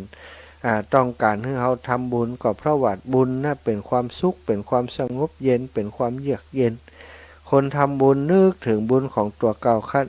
คิดจะทำก็มีความสุขขณะที่ทำอยู่ก็มีความสุขทำแล้วระลึกถึงน้อมใจระลึกถึงก็มีความสุขความสุขความสบายใจอย่างนี้ศรัทธาญาติโยมถ้าเราน้อมใจเข้าไปสู่สมาธิเข้าไปสู่การปฏิบัติมันก็จะเข้าถึงเข้าสมาธิได้ง่ายจิตใจสงบนิ่งได้ง่ายตรงกันข้ามกับจิตใจคนที่มีนิสัยขี้จิขี้ถี่ขี้ตะนีที่เหนียวบ่แบ่งปันไผกรรมแล้วเป็นคนที่มีจิตลิษยาอยู่ในตนในตัวจิตใจมันเล่าร้อนจิตใจมันบ่สงบจิตใจมันบ่สุขนึกถึงคนนั้นก็จังเขานึกถึงคนนี้ก็จังเขานึกถึงสิ่งที่คนนั้นคนนี้ปฏิบัติต่อเขาก็โกรธก็เกลียดเขาไอ้อย่างต่างๆเหล่านี้นึกถึงบุญบ่มีเลยบ่ได้ทำบุญเลยมีแต่ว่าไปกอบโกยไปแย่งชิงไปขูดรีดเอาจากผู้อื่นจิตใจอย่างนั้นจะยกขึ้นสู่การปฏิบัติได้อย่างใดสัทธาการที่จะปฏิบัติการปฏิบัติทำได้ที่ต้องเริ่มจากทานนั่นก็เพราะว่าทานนี่มันจะทำให้จิตใจของเฮาเนี่ยมันเป็นจิตใจที่อ่อนโยนถ้าเปรียบเสมือนแล้วก็เหมือนกับว่าก้อนดินที่จะเอามาปั้นจะเอามาขึ้นรูปเนี่ยสัทธาจะเอามาขึ้นรูปเป็นหม้อเป็นไหเนี่ยเปิ่นต้องเอามานวดเอามาทำก่อนเอามาตีเอามานวดเอามาบดบดเธอเป็นผงแล้วก็เอาผสมน้ำนวดเธอเข้ากันเธอมันนิ่มมันอ่อนเอาสิ่งที่มันบดีคัดออกไปที่มันเป็นหินเป็นยางคัดออกไปเนี่ยสัทธาเฮือมันเข้ากันเป็นเนื้อเดียวมันมีความนิ่มความอ่อนบุญกุศลนี้คือสิ่งที่จะเป็นเหมือนกับน้ำมาเติมเฮือดินคือในจิตใจของเฮานี่มันอ่อนมันนุ่มเติมเข้าหมอกพอเหมาะพอควันมันอ่อนมันนุ่มเอามาขึ้นรูปเอามาปั่นเป็นองค์เป็นไหเป็นหม้อเป็นแจกันอะไรอย่างต่างๆแล้วแต่เฮาจะกระทำสัทธาจิตใจของเฮาก็เหมือนกันนั่นแหละจิตใจของเฮาถ้ามันแข็งมันกระด้างเฮาจะเอามายกขึ้นสู่สมาธิยกขึ้นมาสู่การภาวนามันเป็นเรื่องที่เป็นไปบ่ได้เหมือนกับเอาดินที่เป็นผงเป็นผุยดินที่แข็งดินที่บ่ได้รับการทุบการตีการบดให้ละเอียดแล้วก็เอามาผสมน้ำให้มันอ่อนเฮาจะเอามาปั้นมาขึ้นรูปได้อย่างใดจิตใจของคนเฮาก็บัดต่างกันเช่นเดียวกันถ้าจะเปรียบเทียบเพื่อหันภาพก็คือแบบนี้จิตใจที่อ่อนนั้นมันจะอ่อนลงด้วยเรื่องไอ้อย่างพ่องสัทธาการมีเมตตาต่อเปื่อนมนุษย์ด้วยกันก็ดีการช่วยเหลือเปื่อนมนุษย์ยามเขาตกระกำลำบากก็ดีการช่วยเหลือสิ่งสัตว์สิ่งหิ่งห้อยทั้งหลายที่เขาได้รับความทุกข์ยากลำบากก็ดีการได้ฮื้อทานแก่คนมีศีลก็ดีแก่คนทั่วไปก็ดีหรือว่าแก่สรรพสัตว์ทั้งหลายเราใดเราหนึ่งก็ดีสิ่งเหล่านี้ศรัทธาญาติโยมคือสิ่งที่เป็นน้ำเลี้ยงทำให้จิตใจของเฮานี้อ่อนโยนมีความนุ่มนิ่มมีความอ่อนโยนมีความเหมาะสมในการที่จะเอามาขึ้นรูปเอามาขึ้นรูปก็คือจะปั้นเป็นหม้อเป็นไหอะไรอย่างต่างๆอย่างที่ว่าไปก็ทำได้ในที่นี้เฮาหมายถึงการยกขึ้นสู่การภาวนายกขึ้นสู่การปฏิบัติในขั้นของการภาวนาการภาวนานั้นต้องอาศัยสติสมาธิปัญญานี่ของคู่กันสัทธาสติสมาธิปัญญาสติก็คือความระลึกได้ความระลึกรู้ในอันยังสัทธาระลึกรู้เฮาทำกรรมฐานเรื่องอันยังระลึกรู้ในสมมติว่าเราทำกรรมฐานในเรื่องของกายานุปัสสนาวิปัสสนากายานุปัสสนาก็คือการที่ การที่ระลึกเข้าไปในกายกายของเฮาประกอบด้วยธาตุสี่ธาตุสี่เป็นอย่างใดธาตุดินธาตุน้ำธาตุลมธาตุไฟเคลื่อนไหวหมุนเวียนอยู่ในตัวของเฮาเนี่ยรูปร่างที่ประกอบกันขึ้นนี้มีธาตุดึงธาตุดินธาตุน้ำธาตุลมธาตุไฟขาดบ่ได้ซะถ้าบ่มีธาตุดินตัวที่เป็นผืนแผ่นอยู่ในร่างกายของเฮาเป็นเนื้อเป็นอะหยังต่างๆก็บ่มีลักษณะของธาตุดินก็คือมีรูปมีร่างมีรูปมีร่างเป็นขนาดมีความหนาแน่นเนี่ยเป็นเรื่องของธาตุดินอย่างที่เฮาหันดินนั่นแหละร่างกายของเฮามีธาตุดินธาตุน้ำน้ำนี่สิ่งที่เป็นน้ำก็คือสิ่งที่ทำให้ร่างกายของเฮาอ่อนนุ่มนิ่มน้ำที่อยู่ในร่างกายของเฮานี่ศรัทธาญาติโยมในร่างกายของเฮานี่มีน้ำอยู่ในร่างกายประมาณ38ลิตรนะนี่38ลิตรศรัทธาลองขึ้นพอเลาะในร่างกายของเฮาเนี่ยเฉพาะน้ำมูกน้ำหนองน้ำปัสสาวะอย่างต่างๆนี้น้ำเลือดนะทุกอย่างที่เป็นน้ำอยู่ในร่างกายเฮานี่คำนวณได้นับประมาณ38ลิตรแล้วก็มีไขมันอยู่ในร่างกายของเฮานี่เปิ้นบอกว่าถ้าทำสบู่ได้สบู่จั่นเลวได้7ก้อนนะจะได้สบู่เอาไขมันในร่างกายเฮาเนี่ยมาทำสบู่ได้7ก้อน หลายคนอาจจะยกมือขึ้นว่าคนที่ขี้ปุ่มใหญ่ๆโลอาจารย์7ก้าเป็นเช้า อันนั้นก่อนแล้วแต่เนาะคนไขมันหนักๆมันก็น่าจะถึงนะ อาตมานี่ก็มีเหมือนกันเนอะขี้ปุ่มนะอันนี้ก็น่าจะได้สัก8ก้อนเนาะแต่โดยทั่วไปบนบอกว่าไขมันในร่างกายนี่จะทำสบู่ได้7ก้อนมีฟอสฟอรัสธาตุฟอสฟอรัสทำหัวไม่ขีด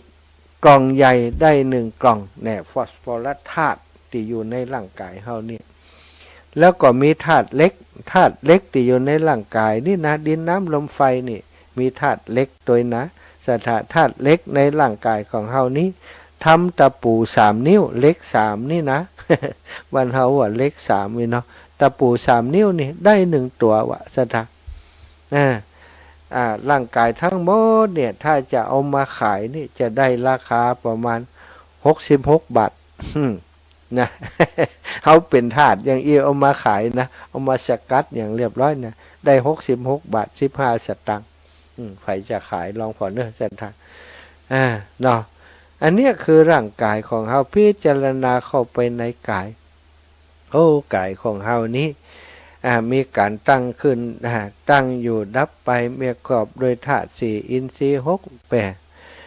มีเป็นอนิจจังทนอยู่ได้บ่เมินบ่นานเดี๋ยวก็แก่ชราค่ำค่าสุดท้ายก็จะต้องตายจากไปสลับดับสูญลงไปพิจารณาเข้าไปในกายถึงหันถึงร่างกายนี้เปิ่นท่าการภาวนาแต่เปิ่นก็ตั้งแต่ผมตะโจทันตานักขาโลมาเกสาโลมานักขาทันตาตะโจนี่สถาขนผมขนหนังหนังตะโจนี่หนังทันตาฟันหนังก็ดีฟันก็ดีนี่สถามันอยู่เมินก่อนหนังเฮาเนื้อเฮาหนังเฮาเนี่ยหนังที่หุ้มกระดูกนี้กับประกอบขึ้นโดยธาตุเหมือนกันธาตุดินธาตุน้ำธาตุลมธาตุไฟห่อหุ้มร่างกายของเฮาไว้ผิวหนังมีการพัดเปลี่ยนเซลล์อยู่ตลอดเวลาอยากหู้ก็ลองถูขี้ใครพอคนใดบ่เคยถูสักเตียก็ถูก็จะได้นักหน่อย ทำงานติดเจอฝุ่นเจอดินนักก็จะมีขี้ใครเยอะกว่าคนที่เพิ่นบัดติดฝุ่นติดดินแต่อย่างใดก็ตามเซลล์ของทุกคนมีการพลัดเปลี่ยนอยู่ตลอดเซลล์ผิวหนังนี่ที่เขาหันหนังเขานี่มันจะว่าอยู่อย่างเก่านะสถามันมีการพลัดเปลี่ยนมันทายน้องอยู่ตลอดเวลาว่าอันเนาะอันนี้คือเรื่องของเซลล์ผิวหนังของร่างกายของเขาเป็นอย่างนี้พิจารณาหือหานว่ามันเป็นอนิจจังโลนี่เป็นของบัดเที่ยงโลเนี่ย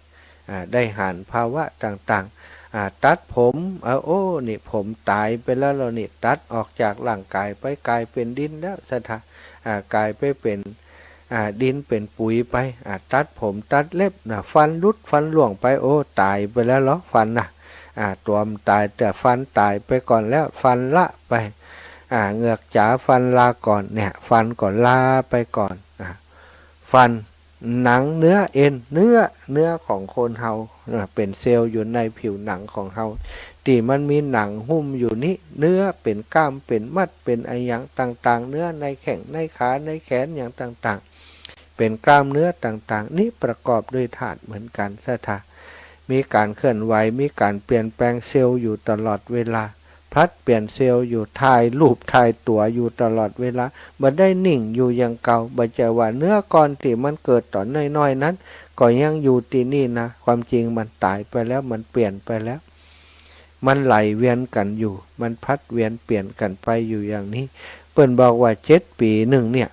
ร่างกายทั้งหมดนี่ตายจากเฮาไปทุก7 ปีตายแบบบริบูรณ์นะสมมุติว่าวันนี้เนาะวันนี้ถ้าเรานับจากวันนี้ปีที่1ถึงปีที่7เนี่ยปีที่8ขึ้นไปเนี่ยเป็นร่างใหม่แล้วสถาแต่บ่ได้ร่างใหม่แบบหลอกคาบนะหมายความว่าทุกสิ่งทุกอย่างที่เป็นปีที่1มาถึงปีที่7นั้นมันพัดเปลี่ยนเป็นหมดเลยไม่ใช่ตัวเก่าแล้วเป็นตัวใหม่แล้วแล้วจากนั้นก็ทุก7 ปีมันก็จะเปลี่ยนไปหมดตึงชุดเลยร่างกายของเฮานี้นะแต่หลายๆคนก็บ่ได้มองหันตรงนี้ก็คิดว่าโอ้มันเป็นอย่างอี้ตั้งแต่น้อยถึงเท่าแล้วลูก ก็หันอย่างอี้แล้วนี่อันนี้คือตาเนื้อของเฮาที่เฮาหันแต่วิทยาศาสตร์ทางการแพทย์เปิ้นบอกเป็นแบบนี้มันเปลี่ยนแปลงตลอดอันนี้ก็เข้ากับสัจธรรมของพระพุทธเจ้าที่ว่ากฎของธรรมชาติอนิจจังคือความบ่เที่ยงความบ่เที่ยงสรรพสิ่งทั้งหลายมีความบ่เที่ยงความบ่เที่ยงเป็นอย่างใดสถาถ้ามันเที่ยงก็บังคับให้อยู่ในอำนาจของเฮาได้อันนี้มันบ่เที่ยงเฮาว่าจะไปแก่มันก็ตึงแก่ห้ามอย่างใดก็ตามมันก็แก่ไปผมจะไปขาวก็ดำอย่างอีกตลอดไปกะมันจะได้กะห้ามบ่ได้มันบ่เที่ยงมันก็ไปสู่ความงอกความขาวในที่สุดนี่ศรัทธาญาติโยมคนที่นอกจากนางวิสาขานะเนาะ มหาอุบาสิกาที่เปิ้นอธิษฐานเป็นบุญของเปิ้นสร้างไว้ขอให้ผู้ข้านี้จะได้ฟันขอให้อยู่เหมือนเดิมขอให้เป็นสาวเหมือนกับอายุ16ตลอดอายุ100สาวนี่ศรัทธาก็ยังเต่ากับสาวอายุ16อย่างเปิ้นบอกว่าโอ้นางวิสาขาเตียวไปกับลูกกับหลานโพนั่นบ่ฮู้ว่าไผคือนางวิสาขาหน้ามันเหมือนกันว่ะแล้วก็นางวิสาขานี่เหมือนกับสาวอายุ16ถ้าคนไข้หันวิสาขาต้องอดทนตอนที่ยืนเดินอยู่เนี่ยยิ้มไข้หัวอยู่นี่บ่ฮู้หรอกเป็นวิสาขาเพราะเหมือนกับลูกหลานหมดเลย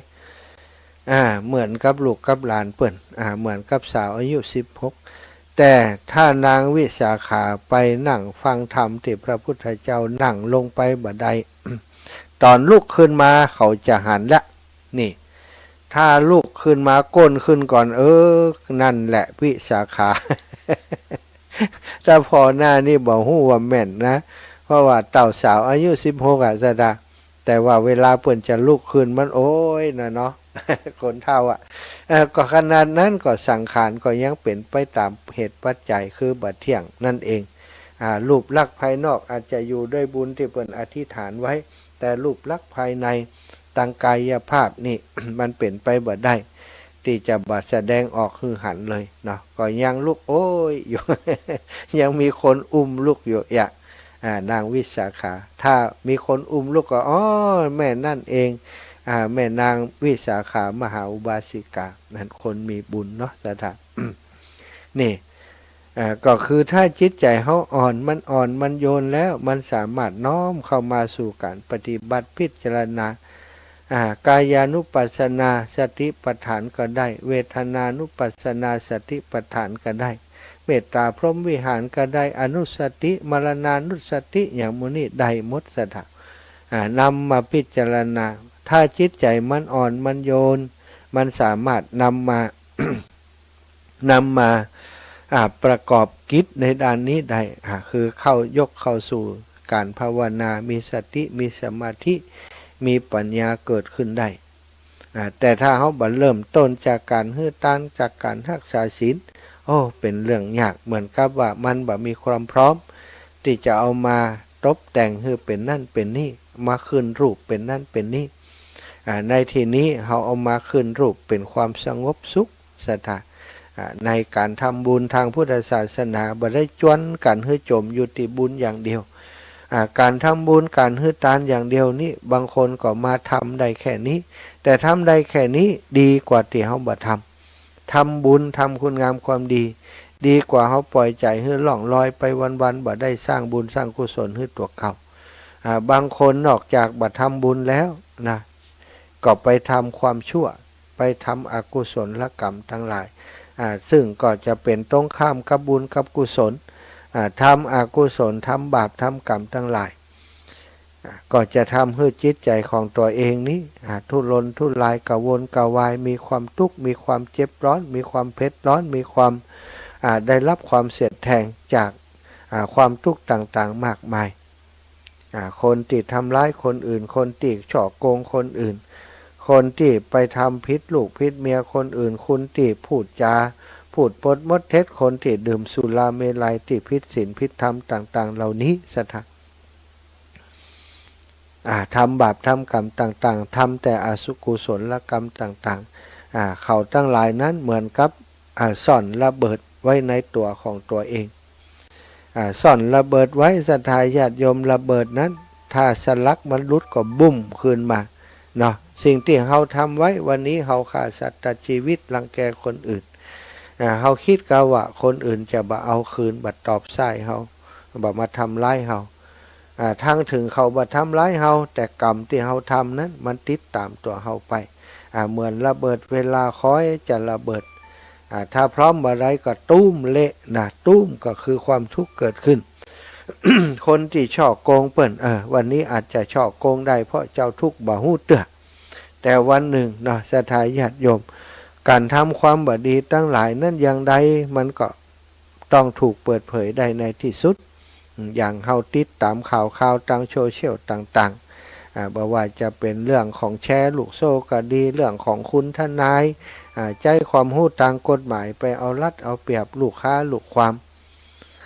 ตอนแรกเปิ้นก็บ่ฮู้เรื่องได้เอาทรัพย์เอาสินจากเปิ้นไปหลายร้อยล้านหลายพันล้านสุดท้ายอย่างใดก็ตามความชั่วศรัทธาญาติโยมมันก็ต้องแสดงตัวของมันคนชั่วนี้ปกปิดอย่างใดก็ตามมันจะต้องมีคนฮู้ในที่สุดอย่างที่คนโบราณว่าช้างตายทั้งตัวจะเอาใบบัวไปปิดมันจะไปปิดได้ไอ้หยังคนจะเก่งปันใดก็จังถ้าทำทุจริตแล้วศรัทธาญาติโยมผลทุจริตนี่อาชีพที่มันทุจริตนี่มันแบบบริสุทธิ์นี่มันสร้างความลำบากให้คนอื่นนะมันสร้างความเดือดร้อนให้คนอื่นสุดท้ายความเดือดร้อนนั้นมันก็ต้องมาถึงตัวเขาจนได้วันใดก็วันหนึ่งจะช้าหรือเร็วเท่านั้นแต่เมื่อมันมาถึงแล้วนะคนที่ทำชั่วนั้นก็ได้รับผลของการกระทำของตัวที่เราได้ฟังข่าวนี่รวยเป็นพันล้านจากการโคดโกงเปิ่นมาสร้างเรียกว่าสร้างอาณาจักรของตัวเก่าเรียกว่าอาณาจักรนะบ้านเรือนที่สร้างเนี่ยใหญ่โตโอ้มีรถหรูหรากินอยู่อย่างสุขสบายแต่สุขสบายในขณะที่คนหลายๆคนต้องทนทุกข์ทรมานจากการถูกคดโกงเฉาะโกงจากเขาสุดท้ายเป็นอย่างใดศรัทธาไปกินข้าวแดงแกงบูดในคุกในตารางพุ่นแล้วขาดอิสรภาพจะไปไหนก็ไปบ่ได้ถูกกักถูกขังไว้ก็บ่ฮู้จักกี่ปีแต่คนหมู่นี้นี่คงจะสำนึกยากศรัทธาญาติโยมแต่ถ้าสำนึกได้ก็เป็นการดีถ้าออกจากคุกออกจากตารางมาไถ่มาถอนความผิดของตัวเก่าสตางค์ที่โคดโกงเปิ่นไปนั้นเอาคืนให้เปิ้นเฮือมดเฮือเสียงถ้าบ่มดบ่เสียงก็ยังแคว้นว่าได้ส่วนใดส่วนหนึ่งไป ผู้เดือดร้อนมีมากมายมหาศาลเนาะสถาอันนี้นะทำมีความสุขบนความทุกข์ของคนอื่นมันจะยั่งยืนได้อย่างได้เนาะสุดท้ายก็ต้องตกลงเหวลงนรกตั้งแต่เป็นมนุษย์บางคนต้องอันนี้นี่นักแต่ถ้าตายไปแล้วไปตกนรกไปติดคุกในนรกแหมบ่ฮู้กี่ร้อยกี่พันปีความจริงคนกลุ่มนี้มีความฉลาดนะมีความฉลาดมีความฉลาดลักแหลมแต่ใช้ความฉลาดไปในทางที่บดีคนที่จะโกงคนอื่นได้นี่เป็นคนโง่โกงได้หรอกสักต้องเป็นคนฉลาดนะฉลาดลักแหลมแต่ฉลาดไปในทางโกงนี้บ่ใจเป็นการฉลาดที่ถูกต้องตามพุทธศาสนาคนฉลาดแบบนี้นี่ฉลาดเพื่อจะเอาความทุกข์เข้ามาสู่จิตใจของตัวเก่าถ้าฉลาดจริงนี้ก็คือฉลาดเพื่อจะปลดปล่อยความทุกข์ออกจากจิตจากใจของตัวเก่าคือมันได้นักที่สุดทุกภพทุกชาติการที่เฮาสั่งสมบุญกุศลทำคุณงามความดีบ่ว่าจะเป็นทานเป็นศีลเป็นสมาธิเป็นภาวนาสิ่งทั้งหลายเหล่านี้นะศรัทธาญาติโยมเป็นแต้มเป็นคะแนนเป็นสิ่งที่สะสมเพื่อจะให้เฮานี่เข้าใกล้ความสงบสุขหืนนักที่สุดถ้าเฮาจัดนี้เฮาได้ทำบุญสร้างกุศลอยู่อย่างนี้นะเมื่อเฮาสิ้นชีวิตไปจากภพนี้อัตภาพนี้บุญก็ตามสนับสนุนของเฮาบุญเฮาก็ตามสนับสนุนให้เฮาไปอยู่ในภพภูมิที่ดีเมื่อจะกลับมาเกิดก็จะได้เกิดในอัตภาพของคนที่สามารถจะสร้างบุญได้ต่อไปแหม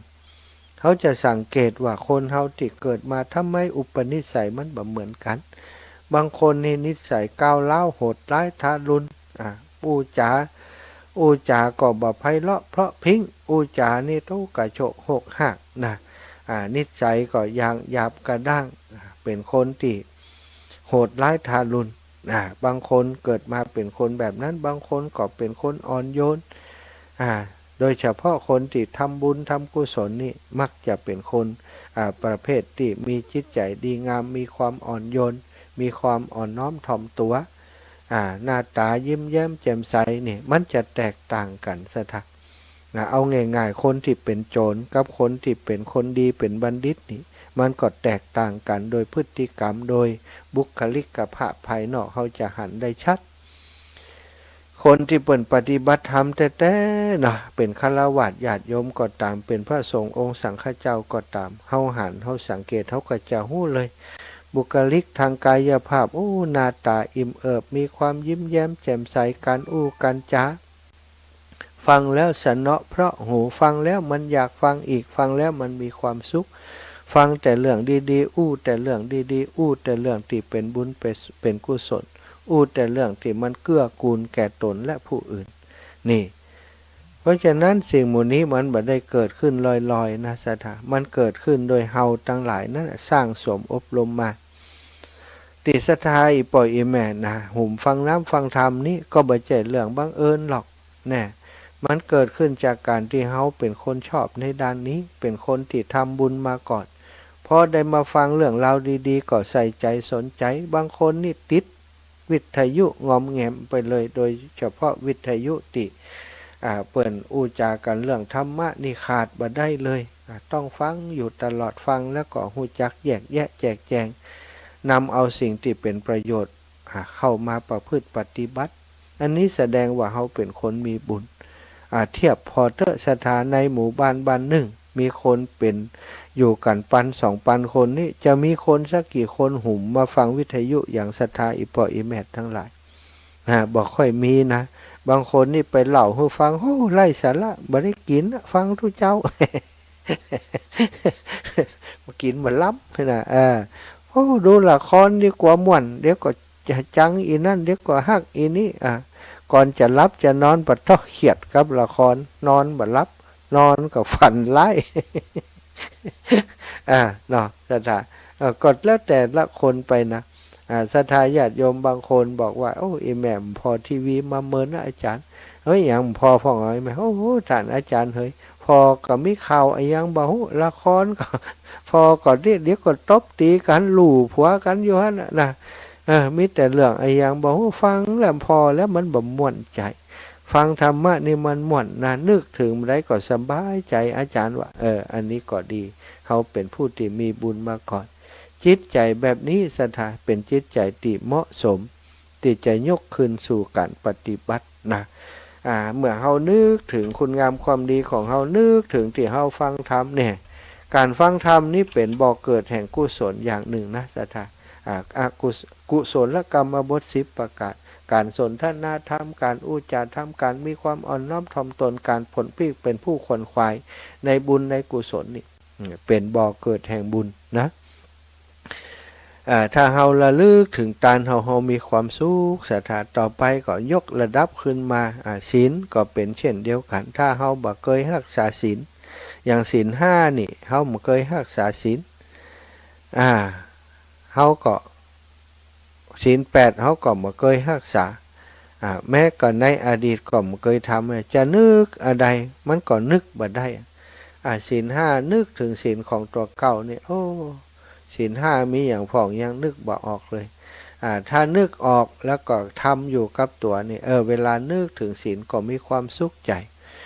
นึกถึงศีล5ก็ดีนึกถึงศีล8ก็ดีถ้าเฮาได้ทำเฮาก็จะสบายใจเกิดความสุขแต่เฮาบ่ได้ทำเนี่ยนึกอย่างใดมันก็บ่นึกบ่ออกนึกบ่ถึงสถานเนาะความสุขที่เกิดจากการรักษาศีลนี่นี่ก็สำคัญมากเลยถ้าเฮาได้รักษาแล้วเวลาเฮานึกถึงระลึกถึงศีลนี่มันจะมีความสุขเป็นบอกว่าคนแม้ยามจะตายเนี่ยสถานสิ่งเหล่านี้มันจะปรากฏขึ้นเฮาจะนึกบ่นึกก็จังถ้าวูบวาบขึ้นมานึกถึงการรักษาศีลที่บริสุทธิ์ของตัวเก่าที่รักษาสะสมมาตลอดเคยได้รักษาศีล5อย่างตั้งใจวัน1เดือน1ปี1ก็ดี2ปี3ปีตลอดมาก็ดีหรือว่าศีล8ศีลอุโบสถศีลเนี่ยรักษาทุกวันอุโบสถนี่เวลานึกถึงมาก็ชื่นใจสบายใจได้รักษาศีลรักษาศีลได้กี่ข้อก็รักษาเอาไว้แล้วเวลานึกถึงศีลของตัวเก่าอย่างคนที่บ่เคยพูดปดมดเท็จเลยเนี่ยศีลข้ออื่นอาจจะผิดพลาดขาดเคลื่อนไปแต่ว่าตัวเองเป็นคนที่มีวาจาสัตย์กรรมใดเป็นกรรมนั้นเนี่ยเวลานึกถึงสิ่งเหล่านี้ก็ภูมิใจดีใจว่าเฮานี่เป็นคนซื่อสัตย์สุจริตแล้วมันก็จะนำไปสู่การรักษาศีลข้ออื่นๆต่อไปแห่งสถานสิ่งเหล่านี้ก็เป็นสิ่งที่จะทำให้จิตใจของเฮาอ่อนนุ่มอ่อนโยนเหมาะที่จะยกขึ้นสู่การปฏิบัติสูงขึ้นไปรับความสงบสุขสูงขึ้นไปถ้าเฮารักษาศีลรักษาทานเอาไว้มันก็จะทำให้จิตใจของเฮาฟูเกิดความอิ่มเอิบเบิกบานเกิดปิตินะสักคนบางคนนี่นั่งกรรมฐานนั่งสมาธิอยู่นึกถึงศีลของตัวเก่านึกถึงคุณงามความดีที่ตัวเก่าได้ทำมาเกิดปิติซาบซ่านขึ้นในใจเบาสถานมีความสุขมีความอิ่มเอิบอยู่ในใจ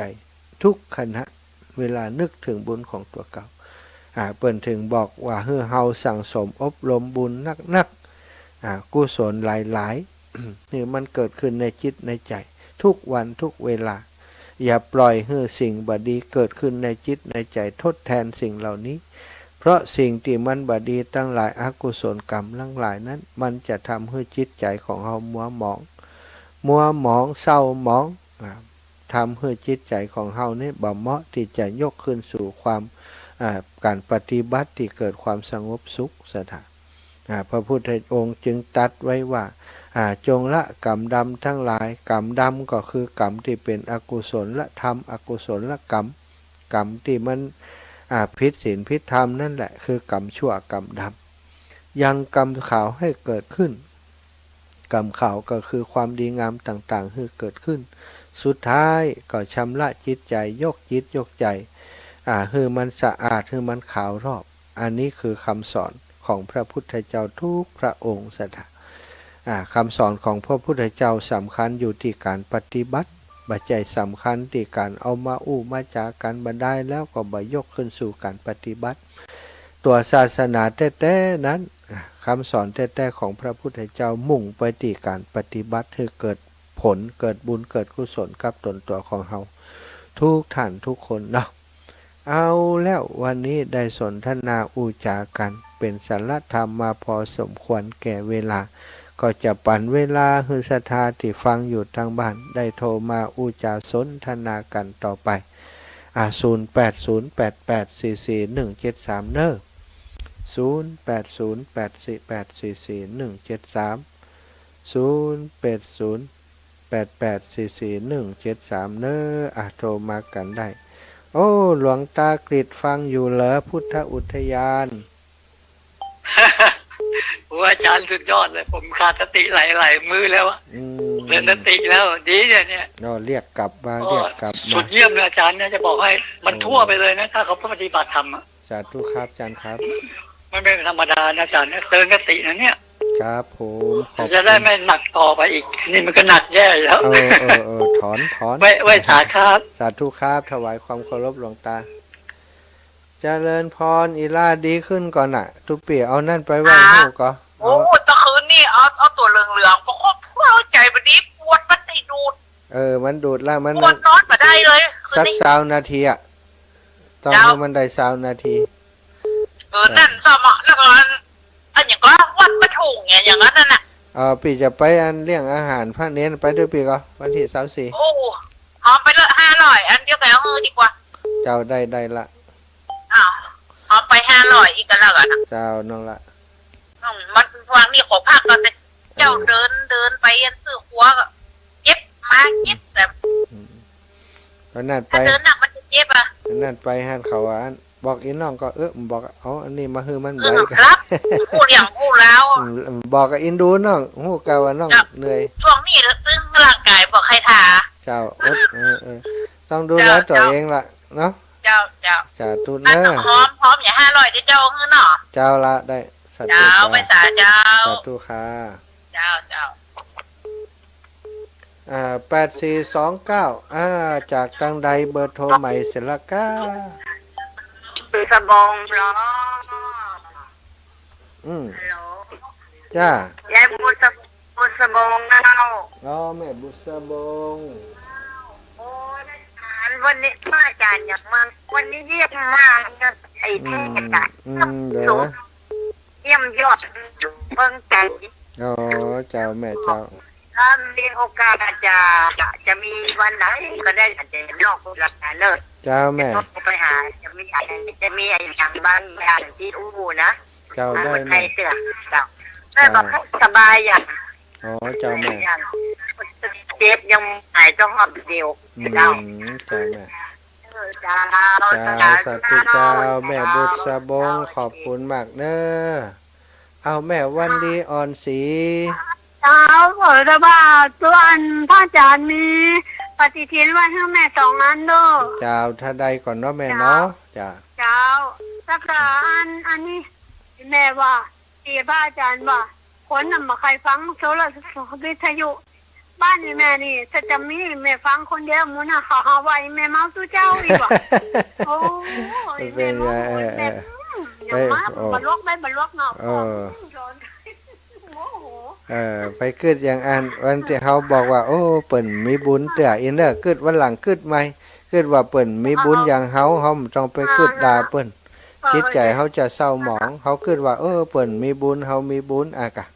เนาะ เจ้า แ แม่อยู่ศูนย์นั้นรู้รับจ้างไทยอยู่กับลูกสาว เจ้า เพราะ อี ว่า แม่ อันแฟนลูกสาวไปสุพรรณนครก็เลยมานอนเปลี่ยนอยู่ศูนย์นั้นมีศูนย์รับจ้างไทย เจ้าอีแม่ เจ้า ดีแล้วเนอะแม่วันดีคืนดีขอให้มีความสุขแม่ เจ้า เจ้าวันก็ดีคืนก็ดีเนอะแม่อุ้ยอินแม่อุ้ยอินลบไปเห็นแล้ว แม่อุ้ยอินแม่สาบเสมิงมาแหมใบแม่อุ้ยอินนี่จิมาแล้วขอบอกขอบใจขอบคุณหลายๆกับศรัทธาทุกท่านทุกคนเจริญปอนแม่อุ้ยอิน ไว้สา2 รอบ2เอาวันนี้วันพัดเอาทำมาเตะกันเด้อ ไอ้ยะ ม่วนดีได้ฟังม่วน วันพัดไหนวันพัดเวลาเนี่ยกะ เมื่อคืนนี่ค่ะ คืนนี้กะแม่อุ้ยอย่าฟังตั้งใด2 ทุ่มก็ไม่วางเรดิโอไม่วางเรดิโอ19 ถึง20นะเฮาเทศวันพัด ไม่ ใจ วาง ขอ เรง ดิ เฮา โอ โล เด้อ วันพัดใจของเฮาโลวันพัดของไผน่ะ อาจจะจ้างได้เอามาเทศอ่ะ ลึกแต่นี่เอ๊ะ ได้ยินทั้งหมดน่ะม่วนรับดีนอนดีม่ โอ วน เค จ้ะ สาธุแม่ ฟังอยู่เนอะจ้ะ สาธุขอบคุณแม่อันนี้คนลึกวันนั้นเสมอเจริญพรแม่ถนอมนามวงศ์ เจ้าค่ะท่านกราบนมัสการเจ้าค่ะ ค่ะแม่ ท่านไปโปรดทางไหนเจ้าค่ะอยู่ไหนเจ้าค่ะเดี๋ยวนี้ วันนี้อยู่วัดบรรพตช่วงนี้คงจะอยู่แถวนี้แหละแม่มันมี เจ้า จะ ค่ะ มีงานจ้ะ เจ้าค่ะท่าน คือขอร่วมอนุโมทนาบุญกับท่านพระอาจารย์ด้วยค่ะในวันที่24นะเจ้าค่ะ อ๋อจ้ะแม่ มีผู้ร่วมบุญโมทนาบุญคือมีหลายคนอยู่ค่ะ แม่อ่านชื่อได้ไหม โยมแม่บัวคลี่ทับโป บ้านจุดหลวงหมู่5 100 บาท แม่แก้วสิงแก้ว กาดโป่ง100 บาท แม่บัวเรียวชัยอูดบ้านตรงใต้100 บาท และแม่ถนอมนามวงศ์บ้านตรงใต้100 บาทพ่นโยมแม่โอนรายชื่อไปให้แล้วก็ส่งตังไปแล้วนะเจ้าค่ะเมื่อกี้ ทำไมรีบวันที่24นู่น ไม่เป็นไรเจ้าค่ะ คือมันสะดวกตอนไหนก็เอาตอนนั้น โยมแม่ติดตามท่านอยู่ตลอดนะคะ ขอให้ท่านสาสุขภาพตัวให้หายเร็วๆดีๆนะคะ เจ้าค่ะ แม่สาธุ ขอให้กำลังใจเจ้าค่ะ อะไรหาท่านอยู่ขออนุโมทนาสาธุค่ะท่าน สาธุแม่ เจ้าค่ะ แม่ถนอมนามวงศ์นะโอ้เป็นสะพานบุญฮื้อตลอดได้ยินข่าวมาได้นะอันนี้นะได้ข่าวว่าอาตมาภาพจะไปทำบุญก็ร่วมบุญมา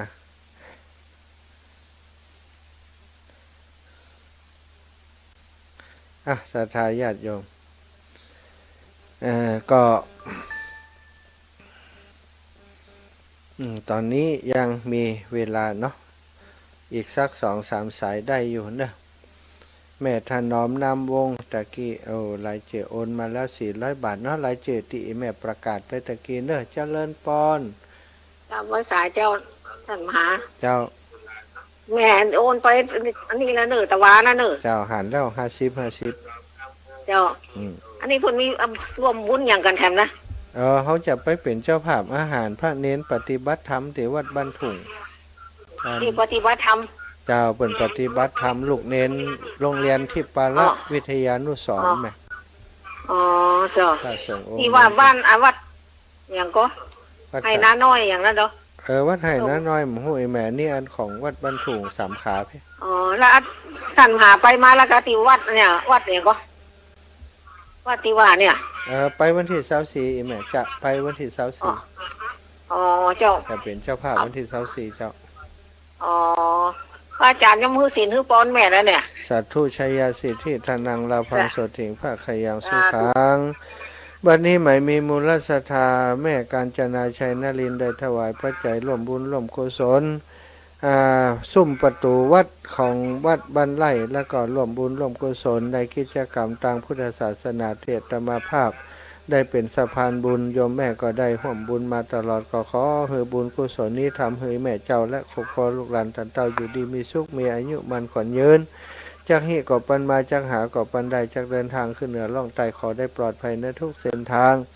อภิวาทนาสีริสะนิจจังวุธาปจายโนจัตตารโอธรรมาวัฏันติอายุวโนสุขังพระลา ตุจบสาธุจบข่าว เจ็บหลังเจ็บเอวกับเจ็บอยู่เนี่ยลำบาก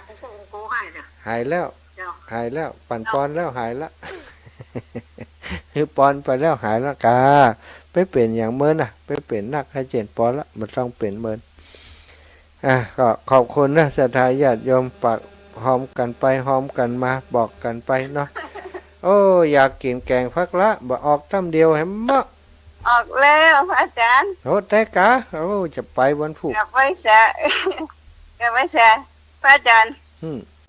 พักแล้วออกแล้วเด้อ จะไปวันพุธ มาเลย มาไปได้กันได้ วันพุธจะไป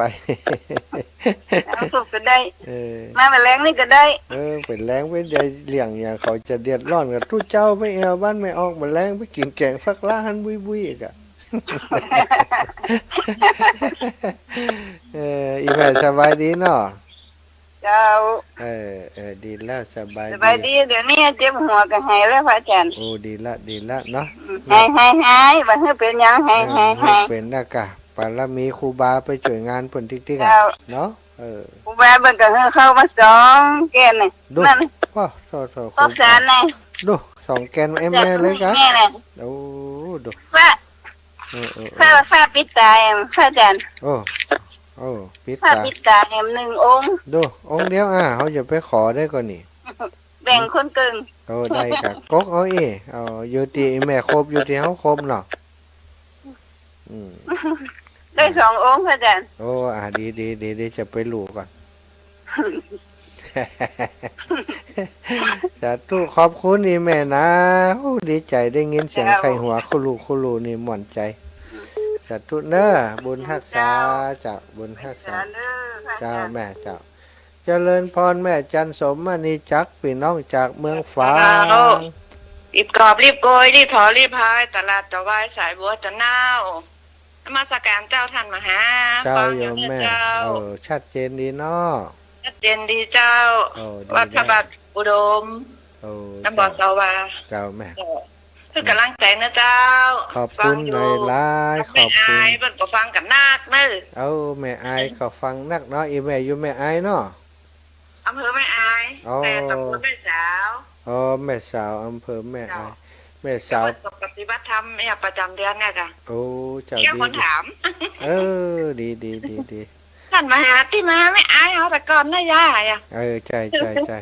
แม่นแล้ว ที่มาแจกครัวนะย่าอย่าเจ้าแม่นอร่อยอ่ะ โอ้ขอบคุณหลายๆคุณจำ ได้ยินข่าวว่าเพิ่นไข้สบายขอเพิ่นหายไวๆเน้อ โอ้ดีแล้ว เจ้า สบายอยู่แต่ตกหลังคามได้ สาธุนะแม่เนอะบุญรักษาบุญ นะเจ้า สาธุขอบคุณหลายๆศรัทธาญาติโยมเวลาหมดเวลาแล้วเนอะขออนุญาตนำรายการจากลาศรัทธาไปโดยเวลาเพียงเท่านี้ขอความสุขสวัสดีจงมีแก่ศรัทธานาบุญทุกท่านทุกคนขอให้ทุกท่านทุกคนเจริญไปด้วยอายุวันนะสุขภะละปฏิภาณธนสารสมบัติจูเนื่องจุปการเนาะจัตตารโอธรรมาวัฏันติอายุวันโนสุขังพระลัง